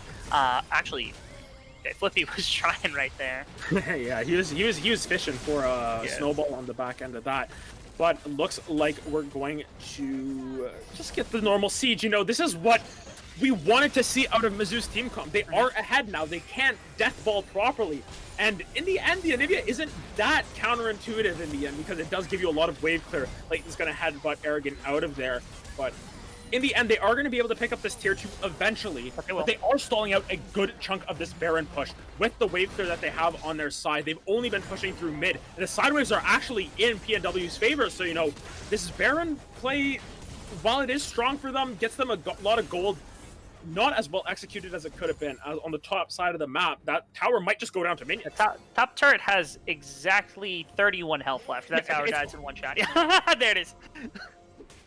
Yeah, so it's going to be a tough task here for the side of Purdue Northwest to really get back into the game. They've got to be able to stabilize this out and really push forward their team comp. They need to say, we need to fight on our own terms. We can't let them get the upper edge on us because at this stage, it's really challenging to see how Mizzou just doesn't deathball this game. I agree. I think, again, as you said, I think control of the quadrant that they're going to be fighting in, whether it be their bottom or their top quadrant, to allow them to approach these pits and maybe even take river control ahead of time is humongous on one regard. On the other, one of the biggest things that I think needs to be considered is just allowing Latents to go for really, really wide approach angles. Because wide approach angles might allow Latents to get into backline. Because if you're noticing in these fights, most often it's Twilly not focusing down to Poner. It's not him going for Stink. It's not him going for Udon Badon. Most of his abilities are thrown at Latents to make sure that Latents can't get in and CC him and disrupt his ability to actually play within a team fight, because that buys all this space for the rest of the team to come in. So Latents, I think, is the one thing that actually Fear is afraid, or a Twilly is afraid of in this game, and allowing him to find any sort of unique approach angle to a fight might be the break point that they're looking for. Flash is up for Latents, so if he could find that flash onto the Anivia, that might be the play that they could find to actually win a game, especially if Udon Badon's close enough to actually get an ultimate as well. Yeah, I'm just looking at the gold difference right now. There's about a 6,000 gold difference between this Camille and this Gragas. I don't think grouping as 5 is beneficial here. Yeah, we're going to see what happens here, but there's going to be the ultimate coming down onto Flippy the Coin. That is the Camille ultimate stolen. Camille is in the backline, has gotten on top of Udon Badon, and goes down right away. This could be the fight win for Mizzou. A great wall. Blocks Layton's off, forces him to flash out, but Arrogant will be able to pick up that kill on the back end of that. That is 2 kills already going down, looking for more. Hookshotting over the wall. Will he have enough damage? Does take down that Olaf, and Solendric is the next on the chopping block. That's 3 for this Camille. That is 4, a full quadra kill and a clean ace, and Mizzou will be cleaning up game 2 here with a clean fight around that dragon. No one's alive for another 30 seconds, 20 seconds actually. That should be the game in Mizzou's pocket. And as it turns out, the beginning of the game was really defensive from Twilly, but as the game continued, it came down to Arrogant's massive advantage combined with Ghost OCs, who's just eviscerating with these Qs right now. They're doing so much damage in fights, and this is just the end of the game right here as Mizzou. They were able to weather the storm, get into some of this later game tech, and these fights are so hard to play if you're on the side of Purdue Northwestern. They had an amazing MF ultimate right there, but even that was not even close to enough to win this fight. Yeah, and that is going to be game 2 going into Mizzou favor there. Tying up this series at 1 apiece, keeping it really difficult. And yes, we did have a couple of issues with syncing it up there. We apologize for that, but we'll get those resolved for game 3 now, which is coming through in just a little bit. But Rebel Fox, thoughts on that Mizzou win?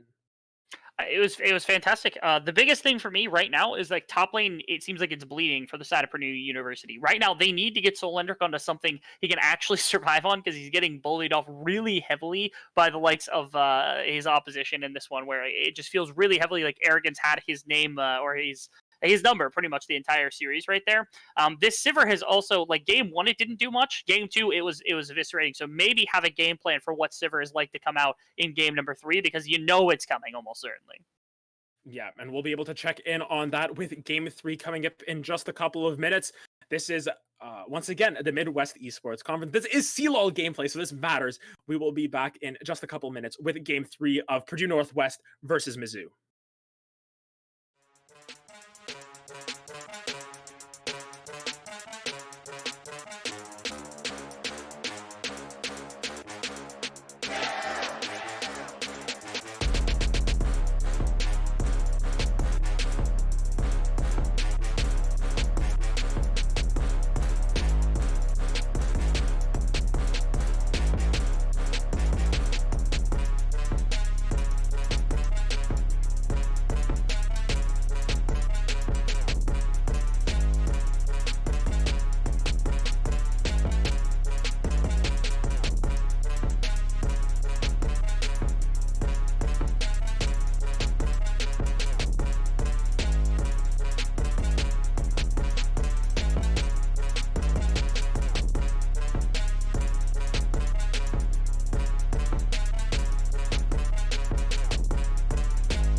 welcome back to Midwest Esports Conference. Game 3 here of our CLL matchup. Here we go. Silver Scrapes should have been playing there, but I don't think we had it playing. Regardless, I am Half Asian Dad alongside Rebel Fox here. We're hoping for a quick game so that we can play Clash, but if we don't, that's okay. But we're going to be back with Purdue Northwest versus Mizzou. And, Mizzou really brought it back in that game to pushing us to a Game 3. What do you think we need to see out of either one of these teams, really, to kind of secure the victory for themselves? Okay, so for one thing, it seems like enabling Twilly on the side of Mizzou is always a good plan. I'm perfectly in that boat. Whether or not that's the case, by playing to it from jungle, by playing to it from lanes, playing through Twilly seems to be a really good idea. I think that they go to it. On the opposite side, Toponer also seems to have that exact reasoning, but it seems like Udon Badon also is having a good game. Protect Solendric so that he doesn't continue to get bullied on top side, and allow Udon Badon Latents to do their thing on bottom side with some sort of center lane. And third, the most important point, I think because we didn't get our Silver Scrapes, I think it's only apparent that you, Mr. Half Asian Dad, sing for us so that we can hear it in all of its elegance and wonderful. Ba-da-dum, ba-da-dum, ba-da-dum. We have a Heck Room. So we've got the Heck Room first pick. You're actually insane. You're actually insane. We've got Heck Room on the side of... That is Mizzou on the blue side of this game. Once again, we're playing already by the Karma here for Purdue Northwest. I was thinking of Pacific Northwest because they have the same... letters. This has been a pretty long night, if you can tell, for us. But we're gonna get through this. But that's the Karma pickup already, so we're gonna see a little bit of a different look from Purdue Northwest this game, as well as a different look from Flippy the Coin as well. So, I am of the opinion, and perhaps you could give me your opinion on this, that this Karma should be going to Solendric, because if he's 100 CS down on a Karma, you can actually match itemization still, as opposed to what you get from Arrogant. And so, if you're down 100 farm and you're still on 2 items, you're perfectly fine if you're Karma, I don't think that that's unreasonable. Otherwise, if this is a Karma into the bottom lane, I would love to see it roam around and try to help Toponer get ahead, or even help shield for Solendric to make sure he doesn't continue to get bullied. As we already get Heckroom, Galio, if they pick Camille here, they've got the ultimate dive composition and the 3 champions that are spectacular at doing so. So those very strong champions, to be quite honest. Yes, I mean, I'd love to see the Camille, but it's banned. So that's going to be Arrogant on the Aatrox, most likely. And we'll find out where that Karma goes. Is a flex pick. Jarvan, also technically a flex pick, although that's just my secret Jarvan support here. Toponer going to throw down the gauntlet and pick up that Anivia here. So we're seeing a very interesting draft come out already. We see the Anivia switch sides. We see the Jarvan picked up for the first time in this series. And we see the Galio actually let through for the first time as well. So we're going to see Twilly on that roaming mid laner if it does go to the mid lane. And we're going to see Anivia for Toponer, who will have that wave clear pressure as we were talking about before. Now, you do still have good dive pressure with Heckroom, so that Heckroom-Galio combination into Anivia is still a very legitimate option here from the side of Mizzou, who are currently rocking the blue side. But the other big thing is, Galio is your mid lane matchup, and that's not bad for Anivia. My question is, can you flex Galio now into the support role to allow him a better counter pick into the likes of the Anivia? We saw Silas Gas game, and I didn't think it was a very good counter pick, but you now have the information that Anivia is going to be coming out here. You have a lot more time to think about it. I think that that's optimal. Even if it's Karma support, you're fine taking Galio into Karma support in a number of different matchups. I think there's more than enough left in the tank here to potentially swap. That doesn't change your dive competition. All it does is shift your Galio's power, and you get something better in the mid lane. Yeah, and I think that it's going to be interesting to see where exactly everyone turns out. As you said, a little bit of more, I guess you can say, flexible draft, to say the least, coming out from PNW here. And Mizzou's this time is a little bit more rigid. Of course, Galio's really the only flex. I don't think we're going to see Aatrox jungle and Heckroom mid or anything along those lines. I could be wrong. Heckroom top, our horse comp. Yes, our horse comp. We got to remember that. I don't think Lily's going to come out, though. At this point, you do have that Galio. But the Yasuo is going to be banned away, as well as that Misfortune. So Udon Badon going to be pushed down his list a little bit. Does not get his Misfortune, does not get his Yasuo. But on the flip side, Ghost Toasties are going to be put on to something new. And looks like it is a Shen hover for now, which could be going for Solendric up in that top lane. Potentially just looking to play for the team comp here instead of for the solo lane. And if you're down 100 CS on Shen, it's a little bit more useful than Gragas that's 100 CS down. I'm a little upset we don't get the Trundle, Talia, and Ornn as a combination, because then we'd have the create walls mechanic coming in as a composition. But as you said, the Shen is a little bit low econ compared to anything that's been played so far by Solondric, being that Gragas exclusively. In fact, this whole composition has been built specifically around relatively low econ characters, in that, like, Karma doesn't need a ton of gold to actually get going, Shen doesn't need a lot of gold to get going, Jarvan doesn't need a lot of gold in the jungle to be very aggressive or to get going to start off the game, and Nivea is going to need some time. But this makes me think they've got something in their back pocket for the ADC. Udon Baton, what do you got, man? Because you need something. I'd like to see something really aggressive to start off this game. Like, if you went out Draven swinging immediately in this game, I would go ecstatic. But I don't think that's going to be the case. It would be nice to see a carry that could match all this kind of engage and team fight that's been set up. Since you've got Jarvan ultimate with a Nivea ultimate combination is a very big thing, especially with Karma Shields being able to defend a lot of people from the dive of Hecarim and Galio. Yeah, and I would say that Misfortune would be perfect here, but it's banned. So we're going to see exactly what they opt into here. And we know Udon Badon has the potential to really... Oh my goodness! We've got a Vayne. This is going to be interesting. Off the top, we've got ourselves quite the matchup here. And hey, Vayne Jarvan's a hidden combo, you know. The last time I checked, you know, the Cataclysm is a wall. So, you know, you just condemn him into anywhere, basically. So it's going to be a very interesting team comp nonetheless. We've got a lot of damage. We're heating up for a really good matchup here. I'm excited. Who's the winner of this draft, I guess? We'll just start off with that straight up.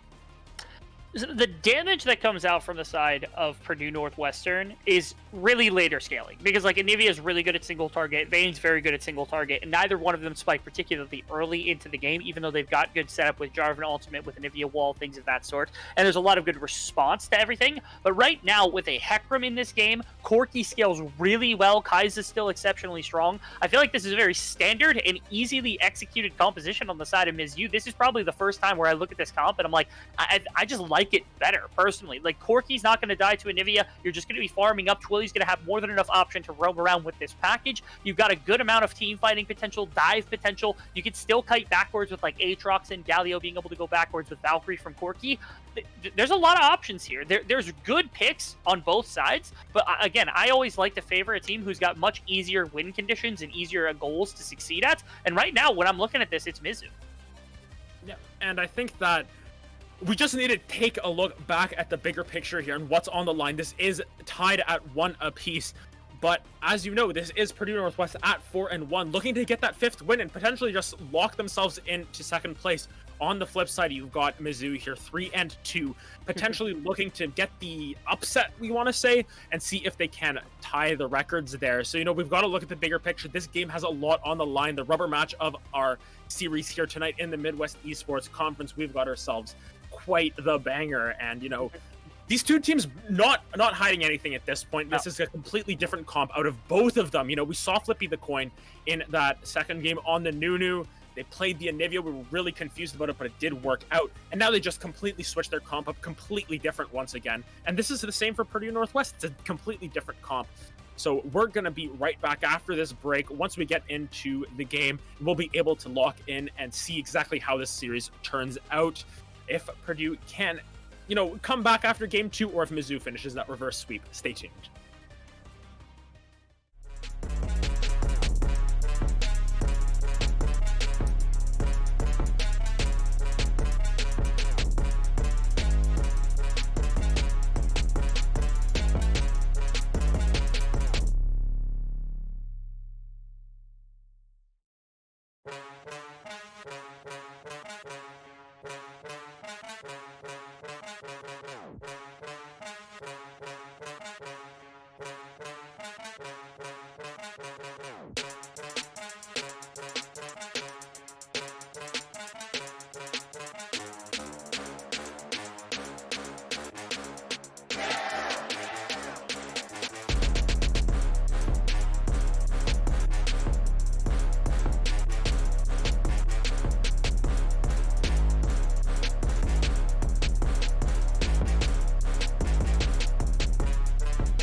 And welcome back to Game 3 of Purdue Northwest versus Mizzou Esports here. I'm Half Asian Dad once again, there we go. Once again alongside Rebel Fox here.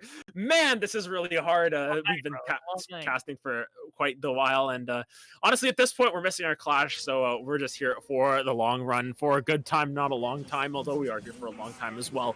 We're going to get into Game 3 here, and, over the break, we were talking about not a whole lot actually, but we got to see the Hecarim. So we did talk about this earlier, the horse. We get to see the horse on the Rift, and we get to see the big stone Colossus in that bot lane as well. So we're raring up for quite the game here. There we are. I'm excited to see what they have entail, because Flippy the Coin has opted for Ghost, which is one thing we typically see it on Udyr, but it's good on Hecarim as well. We actually see Conqueror.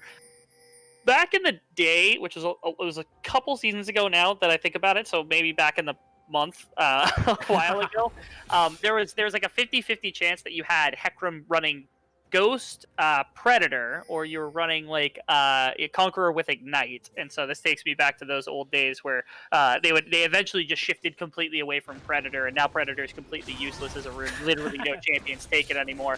But this is an interesting little idea, because now what you've got is spamming your Q, auto-attacking things in the river. It makes the dueling potential of him very high, and Jarvan, I don't think, is quite back to the level that Jarvan was at when we saw him permanently in the jungle, like we saw, I think it was a season or two ago, when he was just like an absolute pick all the time.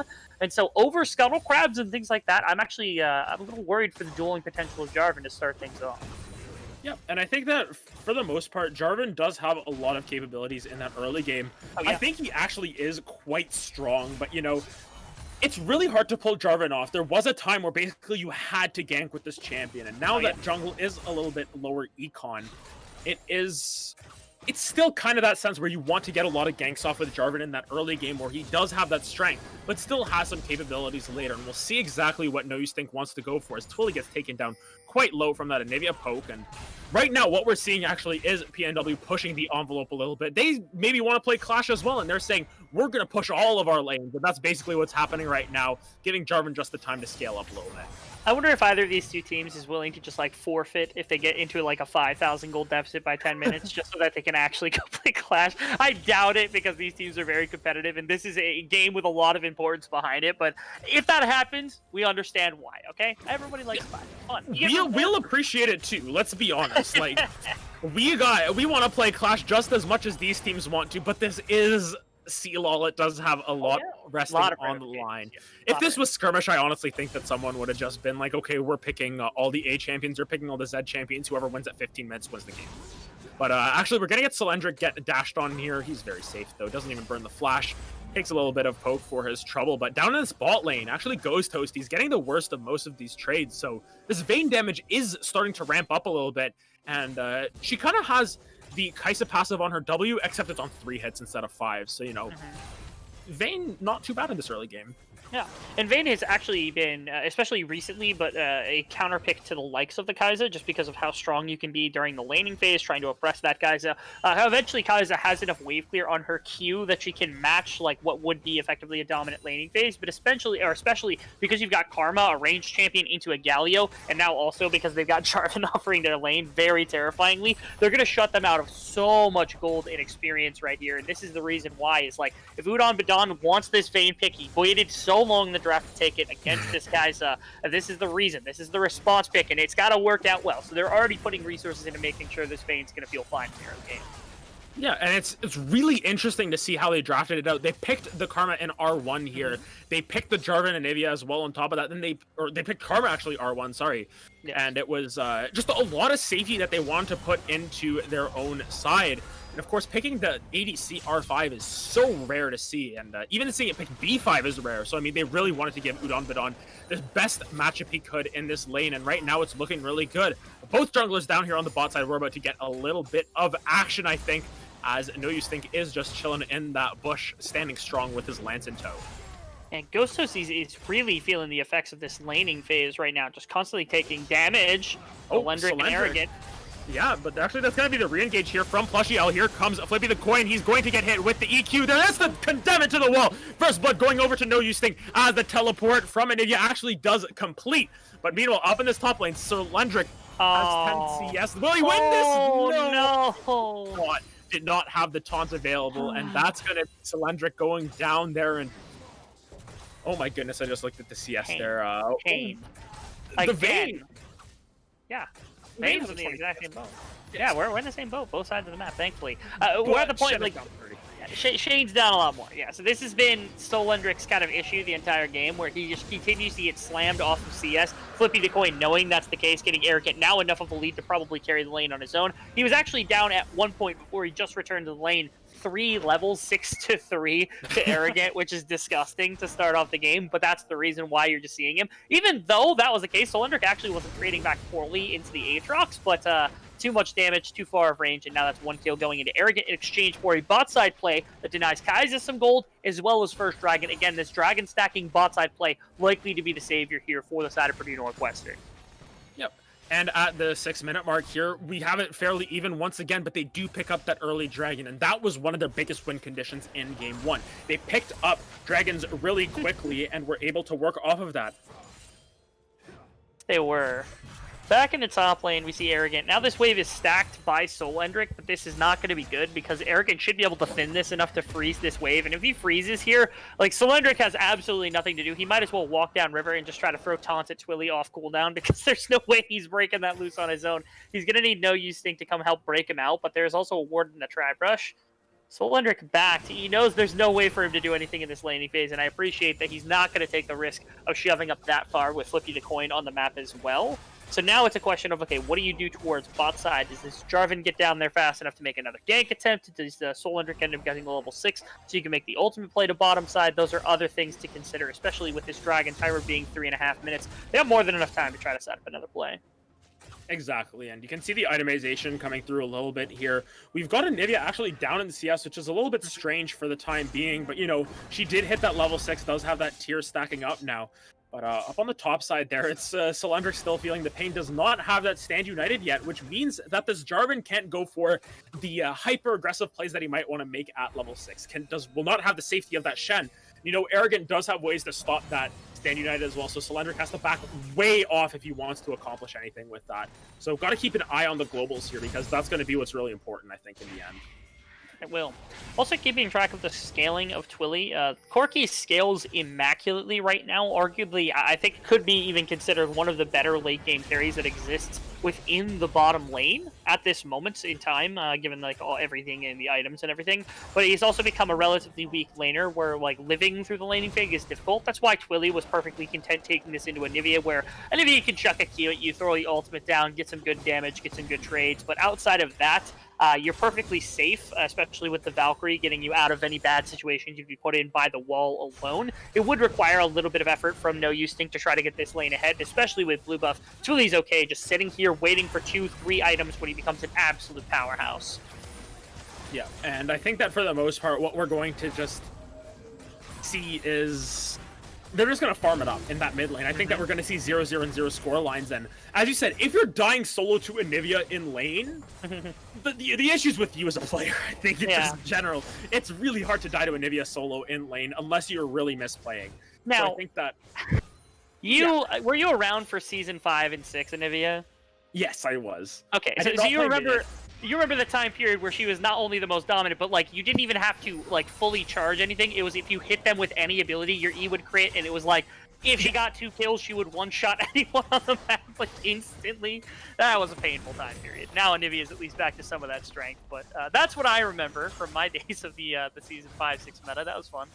Yeah, and I actually just got a Discord DM, someone saying it's not that hard to die solo to Anivia with Electrocute, and I'm saying, if you die solo to Anivia with Electrocute, you need to dodge the Q.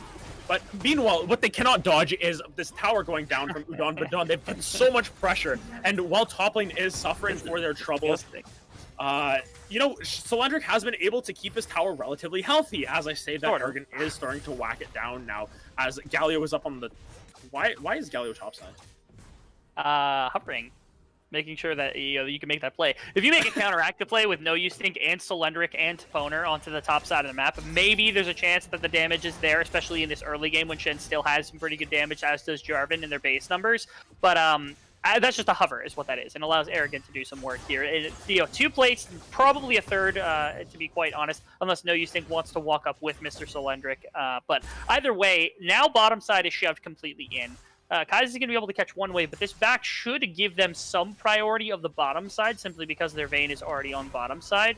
I'm checking items really quick. It's Monimune completed for Twilly, so he should be fine pushing out mid-wave once he gets back from his back after Toponer had taken his. Solendric is still below 30 CS at 10 minutes. Pour one out for our man Solendric, because he has not had the most fun series so far. Yeah, he's been on weak side top. And, like, I say weak side, but I put, like, a big asterisk next to it saying, like, the weakest side you can possibly have. And, he was able to weather the storm in Game 1. He did have a lot of good ultimates and team fight capabilities. I sense we're here for shenanigans.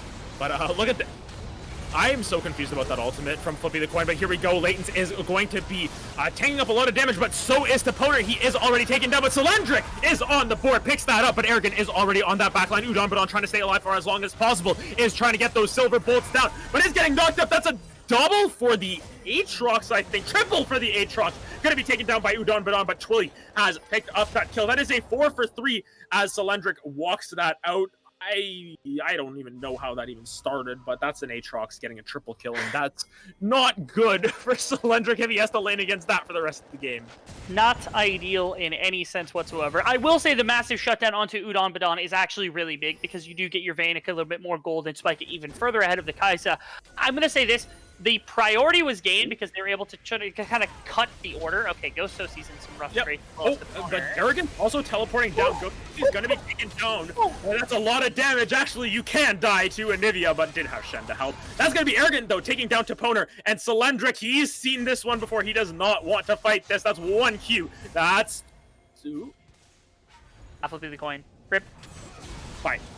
I was waiting to see if he was going to throw in another Q so that I could keep counting, but he missed the second one, and I was like, I'm going to wait to see if Flippy shows up here. And there he shows. But look at this. They're just going to continue this fight. No Use Think is now getting dove under this tower. He's going to get yanked back by those infernal chains. Plushy the Owl going to miss a Justice Punch, and they're going to walk right out of that as Vayne continue to push in that mid lane. But this Aatrox is scary. Oh, yes. He has a 70 CS speed. He has Stridebreaker. Yes. He has a pickaxe. He has his free boots. Yes. And he is the richest member in the game by a significant margin, even more rich than his Corki. So, this Aatrox, we've seen this before. This Aatrox has always been a good pick for Arrogant, and he's going to feel really strong about this going into the mid game now, because he has an item and a half at 13 minutes. I don't think you ever see that. No. And it's even worse because, like, you think about, okay, Udon actually snacks that red, and that could have been really risky for Flippy, so he has to get out of dodge really quickly. But, like, you think about, like, Solendric has not had the most impact in team fights either. I think his ultimate also in that fight was a little misplaced, which is really unfortunate. But there does come a time when Shen and Toponer and even Udon will not be easily accessible by Arrogant, even if he is exceptionally strong. There's a time period where that ultimate, the wall, the taunt, the E coming out from the Vayne, everything like that is just going to be enough of him to deter Arrogant from just diving into a fight. That's still a ways away, and Solendric still has to lane against this man, so there's some difficulty there. Yeah, Solendric is like, man, get me out of this one. If this was a solo queue game, I think Solendric would have been like, FF, come on, get me out of this one. And you probably see Udon saying, no, we scale, come on. And Toponer's like, no, we got this, we got the late game. And Solendric's like, no, I don't want to play a 45-minute game where I'm going to get 20 CS at the end of the game. Like, something along those lines. I just have this headcanon for it. I'm sure that they're all very nice people and not toxic at all. But regardless, you've seen chat. You know that's not true. I've seen chat.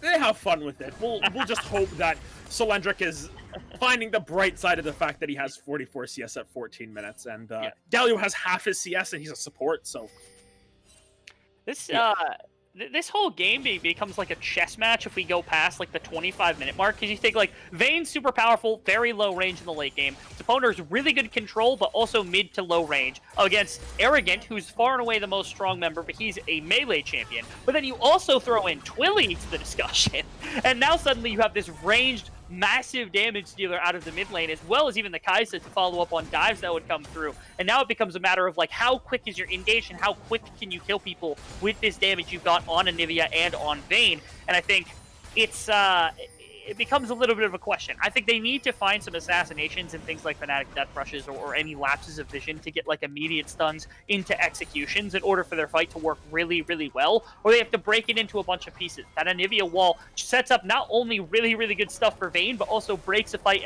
like a lot. You don't get Flippy across that wall. Arrogant has to E to get across that wall. Kaiser doesn't get across that wall without an ultimate. Galio doesn't get across that wall. So if you can force out the dashes and things like that, break these fights apart, it looks okay, I think, from the side of Purdue. But right now, Mizzou should have a lot of priority when they get into these first items and such. Yeah, and I think that for the most part, we're going to have to take a look at how they want to play this chess match. Because Because right now, Mizzou is up about 2,000 gold, and while it is a lot in the Aatrox's pocket, you know, the Corki is very strong as well. And we look at this matchup specifically, he has 166 CS at 16 minutes. Like, best thing, basically having the go and BCS hack at this point. So, you know, he's keeping himself very farmed. Now just going to be moving into most likely those side lanes to clean up a lot of that farm. But with the dragon spawning here, it is one dragon apiece. We might see a fight explode as we get the nice graphical bug there. But Twilly gonna get out of there with the package, or as I like to call it, the baggage. Aatrox. Oh, but here's Bushy the Owl. He's walking up. There's a huge taunt. Actually, Blue Team has stolen the Infernal Dragon. He gets the Onslaught of Shadows over the wall. That's going to be the grand entrance on the back. And the Hero's entrance, sorry, as Arrogant goes on a killing spree, takes down the Jarvan. But Shen is able to pick up the Aatrox on the back end. That's a little bit of gold going back into his pocket. But Ghost Toasties is able to pick up Udon. There is an Anivia egg in the back, and she's going to be put over easy as Latence is limping away with a little bit of help. But Mizzou has broken this one wide open. That is a 4-for-1. Although the one that they lost is very important to them, they will be able to pick some stuff up off the back end of this. Might be able to pick up that mid tower as well. Second dragon, I think, would have been massive. Even if you lose this fight, there is some semblance of return and counterplay to come out from the side of Purdue Northwestern, but losing that dragon means they're only 2 away. 10 minutes is the minimum timer necessary here for the side of Mizzou Esports to force this into Dragon Soul. And at this point, being an Infernal Soul, especially with the composition that they're looking at, where you've got, like, Corki rockets to throw in, you've got, like, Prey Seekers to look at, and you don't want that. You do not want that coming into the mid-game if you're a team with as low range on your carries as you have here on the side of Purdue Northwestern. So they need to slow down dragon stacking. That's the best I can tell them. And right now, I think Baron is also a very real possibility with the pure amount of damage at only 20 minutes into this game that's available here for Mizzou Esports. This is looking really rough from the side of Purdue Northwestern. Yeah, and for PNW, Solyndra has been Flame Horizoned again. Yeah. I am just, can we just have a moment of silence for Solyndra? An F in the chat for everyone outside of the game. In the game, how about an FF in the chat? Yes, I think that's the best course of action. Yeah. We have honored him in the best way possible. He is down quite a bit. And, you know, we don't want to rip on the players too much. Solyndra has had some impacts in these team fights. Oh yeah. You know, still is contributing to the team. Has an 83% kill participation, which is good. Second highest on the team with Latence. Yeah, but if we're gonna look at this, Arrogant is very strong, and Toponer's about to face the full brunt of that. Arrogant gonna smash down on top of Toponer, who is 1-4-3, so not getting the best Anivia performance. Twilly saying, "You stole my champion, mad face," as Twilly does a lot of damage to Solyndra as well. And it's starting to get out of control at this point. This is a 5,000 gold lead into the pockets. Can I do math? I can't do math. 4,500 gold lead for the side of Mizzou right now, and they are pushing their advantages further and further as Twilly picks up the third tower there. And that's a 5,000 gold lead now. I can do math. I promise. You did math. You do math. Yeah, you were just calculating the tower in. Yeah. You know, I was ahead of the clock again. You know, delays and everything. But this is gonna be. Oh no, you think this is. Really? Twilly is going to get engaged on by Toponer here. Actually going to get the full wombo combo, but look at all this damage coming up from Twilly. He is able to trade one back despite the Shen shield, despite the Jarvan being there. That's so much damage coming out from this Corki, who has 2 items with those boots complete as well. 202 farm at 19 minutes. CS hack. I tell you, this man's worked with Doe and B. Shield Bow is a disgusting item, and on this Corki, that kept him alive just long enough through all the bursts that No Use Thinking Toponer came in with to actually confirm a trade of kills onto Toponer. That feels so bad right there because of just how fast it was and being able to trade back. That's the strength of the Corki. Now on 2 items, getting into the 3rd item range is when you really start to feel the effects of what that damage can do, and especially, again, if you get to Infernal Soul with this, I actually don't think anyone actually can stand up to Corki alone arguably could just rain missiles down on anyone he wants and just win the laning phase. As Solendric, again, continues. This time a taunt under tower gets a tower shot as Udon, Badon, and No Use Think are trying to catch up. Yeah, and Arrogant's just going to be able to get out of there as quickly as possible. And overall, what's basically going to happen from here is we've got to take a look to see basically how the rest of this map is going to play out. You know, Toponer's going to be sitting in that side lane for the most part. We're going to have the Shen as well in a side lane. It's going to be a 1-3-1 comp, but right now, do you win that 1v or 1-3-1 if you are PNW? No.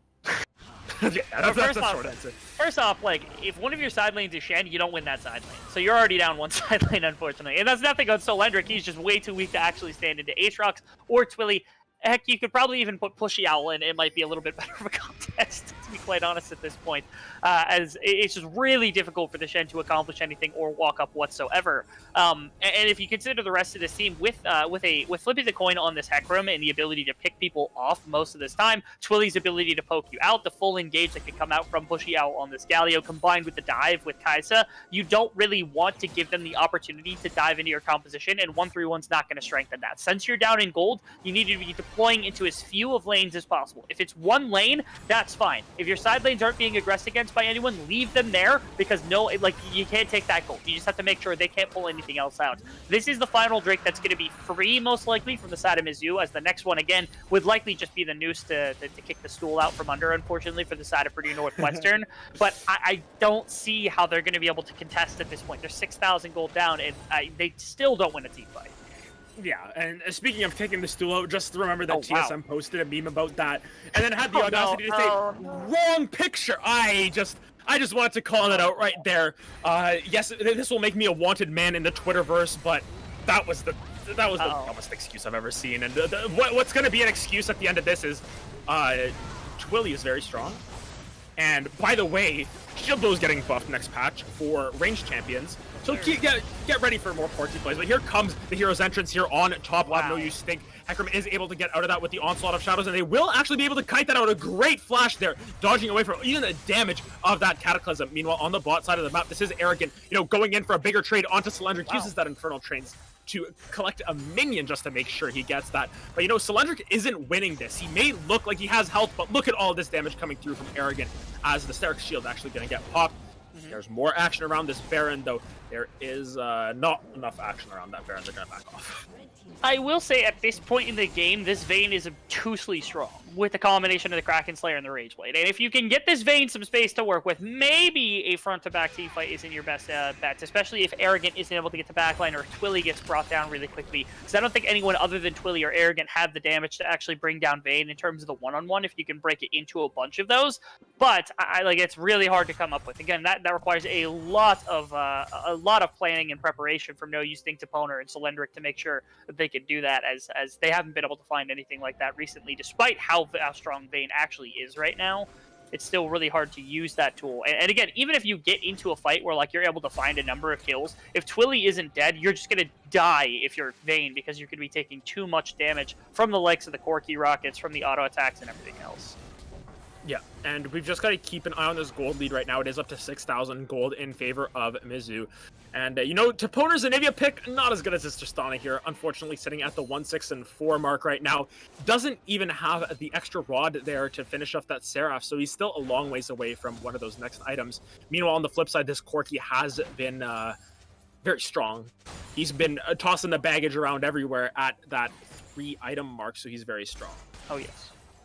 That he has. I'm looking at what comes next. Again, I'm really terrified of the Baron prospect from the side of this Mizzou team, because again, when you're rocking 2 full marksmen, each one of them exceptionally fed, a Kraken Slayer on a Kai'Sa, and then even 2 more damage champions to throw into that, as well as the ability to turn with a Hecarim and a Galio, that's really big fear. As 2 members turning off, No Use Think is the only one here. This might be a Baron angle, to be quite honest. They've got everyone on this side of the map to be able to play it. They don't see the backing come through. They don't know where Anivia is. The backs did get canceled by Udon, Badon, and Leighton, so that means that they're not going to get this back timer, but they're also catching midwave right now, as it does look like the Baron had started up.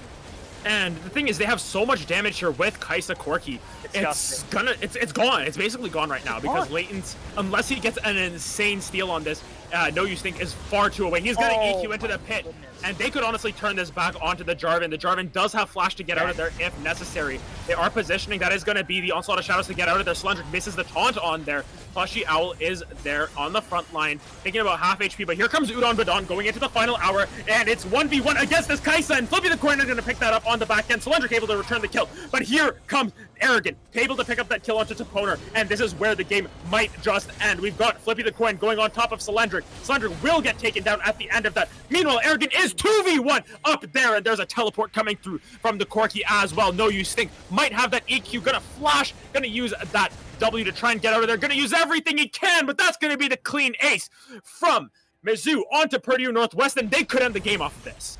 They are going to be very close to it, especially with this Baron buff. I think that the respawn timers are a little too low, as Udon Badon and Toponer will be back up, and Anivia is very hard to siege into, as I've made apparent a number of times. As they're onto this Nexus, they might be continuing on the Nexus Tower. They might go for it. I think it is a little fast, although they have plenty of damage. Look how fast that tower I think they're going to do it. They're going to be able to push this down. Udon Badon putting as much damage as he can there. Gets the Condemn into the Anivia wall, and it will not be the end of the game, but they have both Nexus Towers, and Owl gets executed. Yes, you know, he did the ARM strat, fast back, can buy a little bit earlier, but that was almost the end of the game there for the side of Mizzou, and right now they're in the driver's seat. They're up 10,000 gold, and they didn't have Ghost Toasties for that. Next fight they have, I think this could be Curtains. Yes, they committed really heavily, put both Nexus Towers. All they have to do is get into the base. This next dragon also is Infernal Soul, which is actually being denied right now by the side of Purdue University Northwest. So that's actually big. Okay, we'll give that as a prop over. Again, your base is completely destroyed. You're down 9,000 gold, and you are still at soul point despite having 2 dragons under your belt. But at minimum, they're able to solve this game a little longer. I don't think their prospects are very good for continuing this game all that much longer. In fact, if anything, I don't even want them deploying on the side of Mizzou into other lanes. You just walk down top lane. Like, what are they going to do about it? Like, there's nothing they can do about it. But you know what? That's fine. They're going to play it slow. They're going to play into bot and mid lane. They're going to siege down the remaining towers in those 2 lanes, wait for the next Baron, wait for the next Dragon, and just hold out until that time comes. Yeah, and at this point, we're basically looking down the barrel of the gun if you are Purdue Northwest. They need to get some miracle play. They need to get a couple of miracle fights back to back here, because right now they have this Baron still on, I guess it would be 2 members that still have it. Of note, it is still on Flippy the Coin as well as Arrogant. So, or Arrogant doesn't have it either. I think it's only on 1 member then. But regardless, they have a Baron buff, and that's all that matters at this point.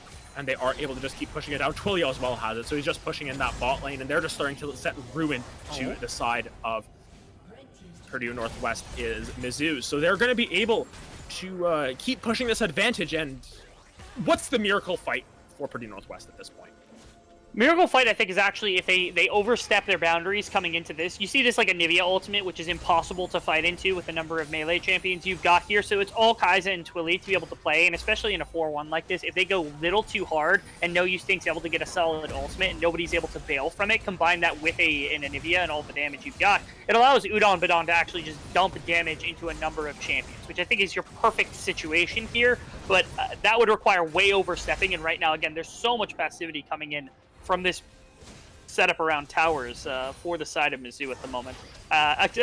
Except Arrogant, who is just auto-attacking the tower in front of 3 people on the other team.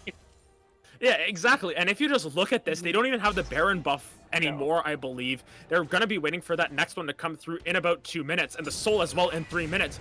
But they just have full control over this battle. Look at that rocket damage! Oh my lord! That's a lot of damage.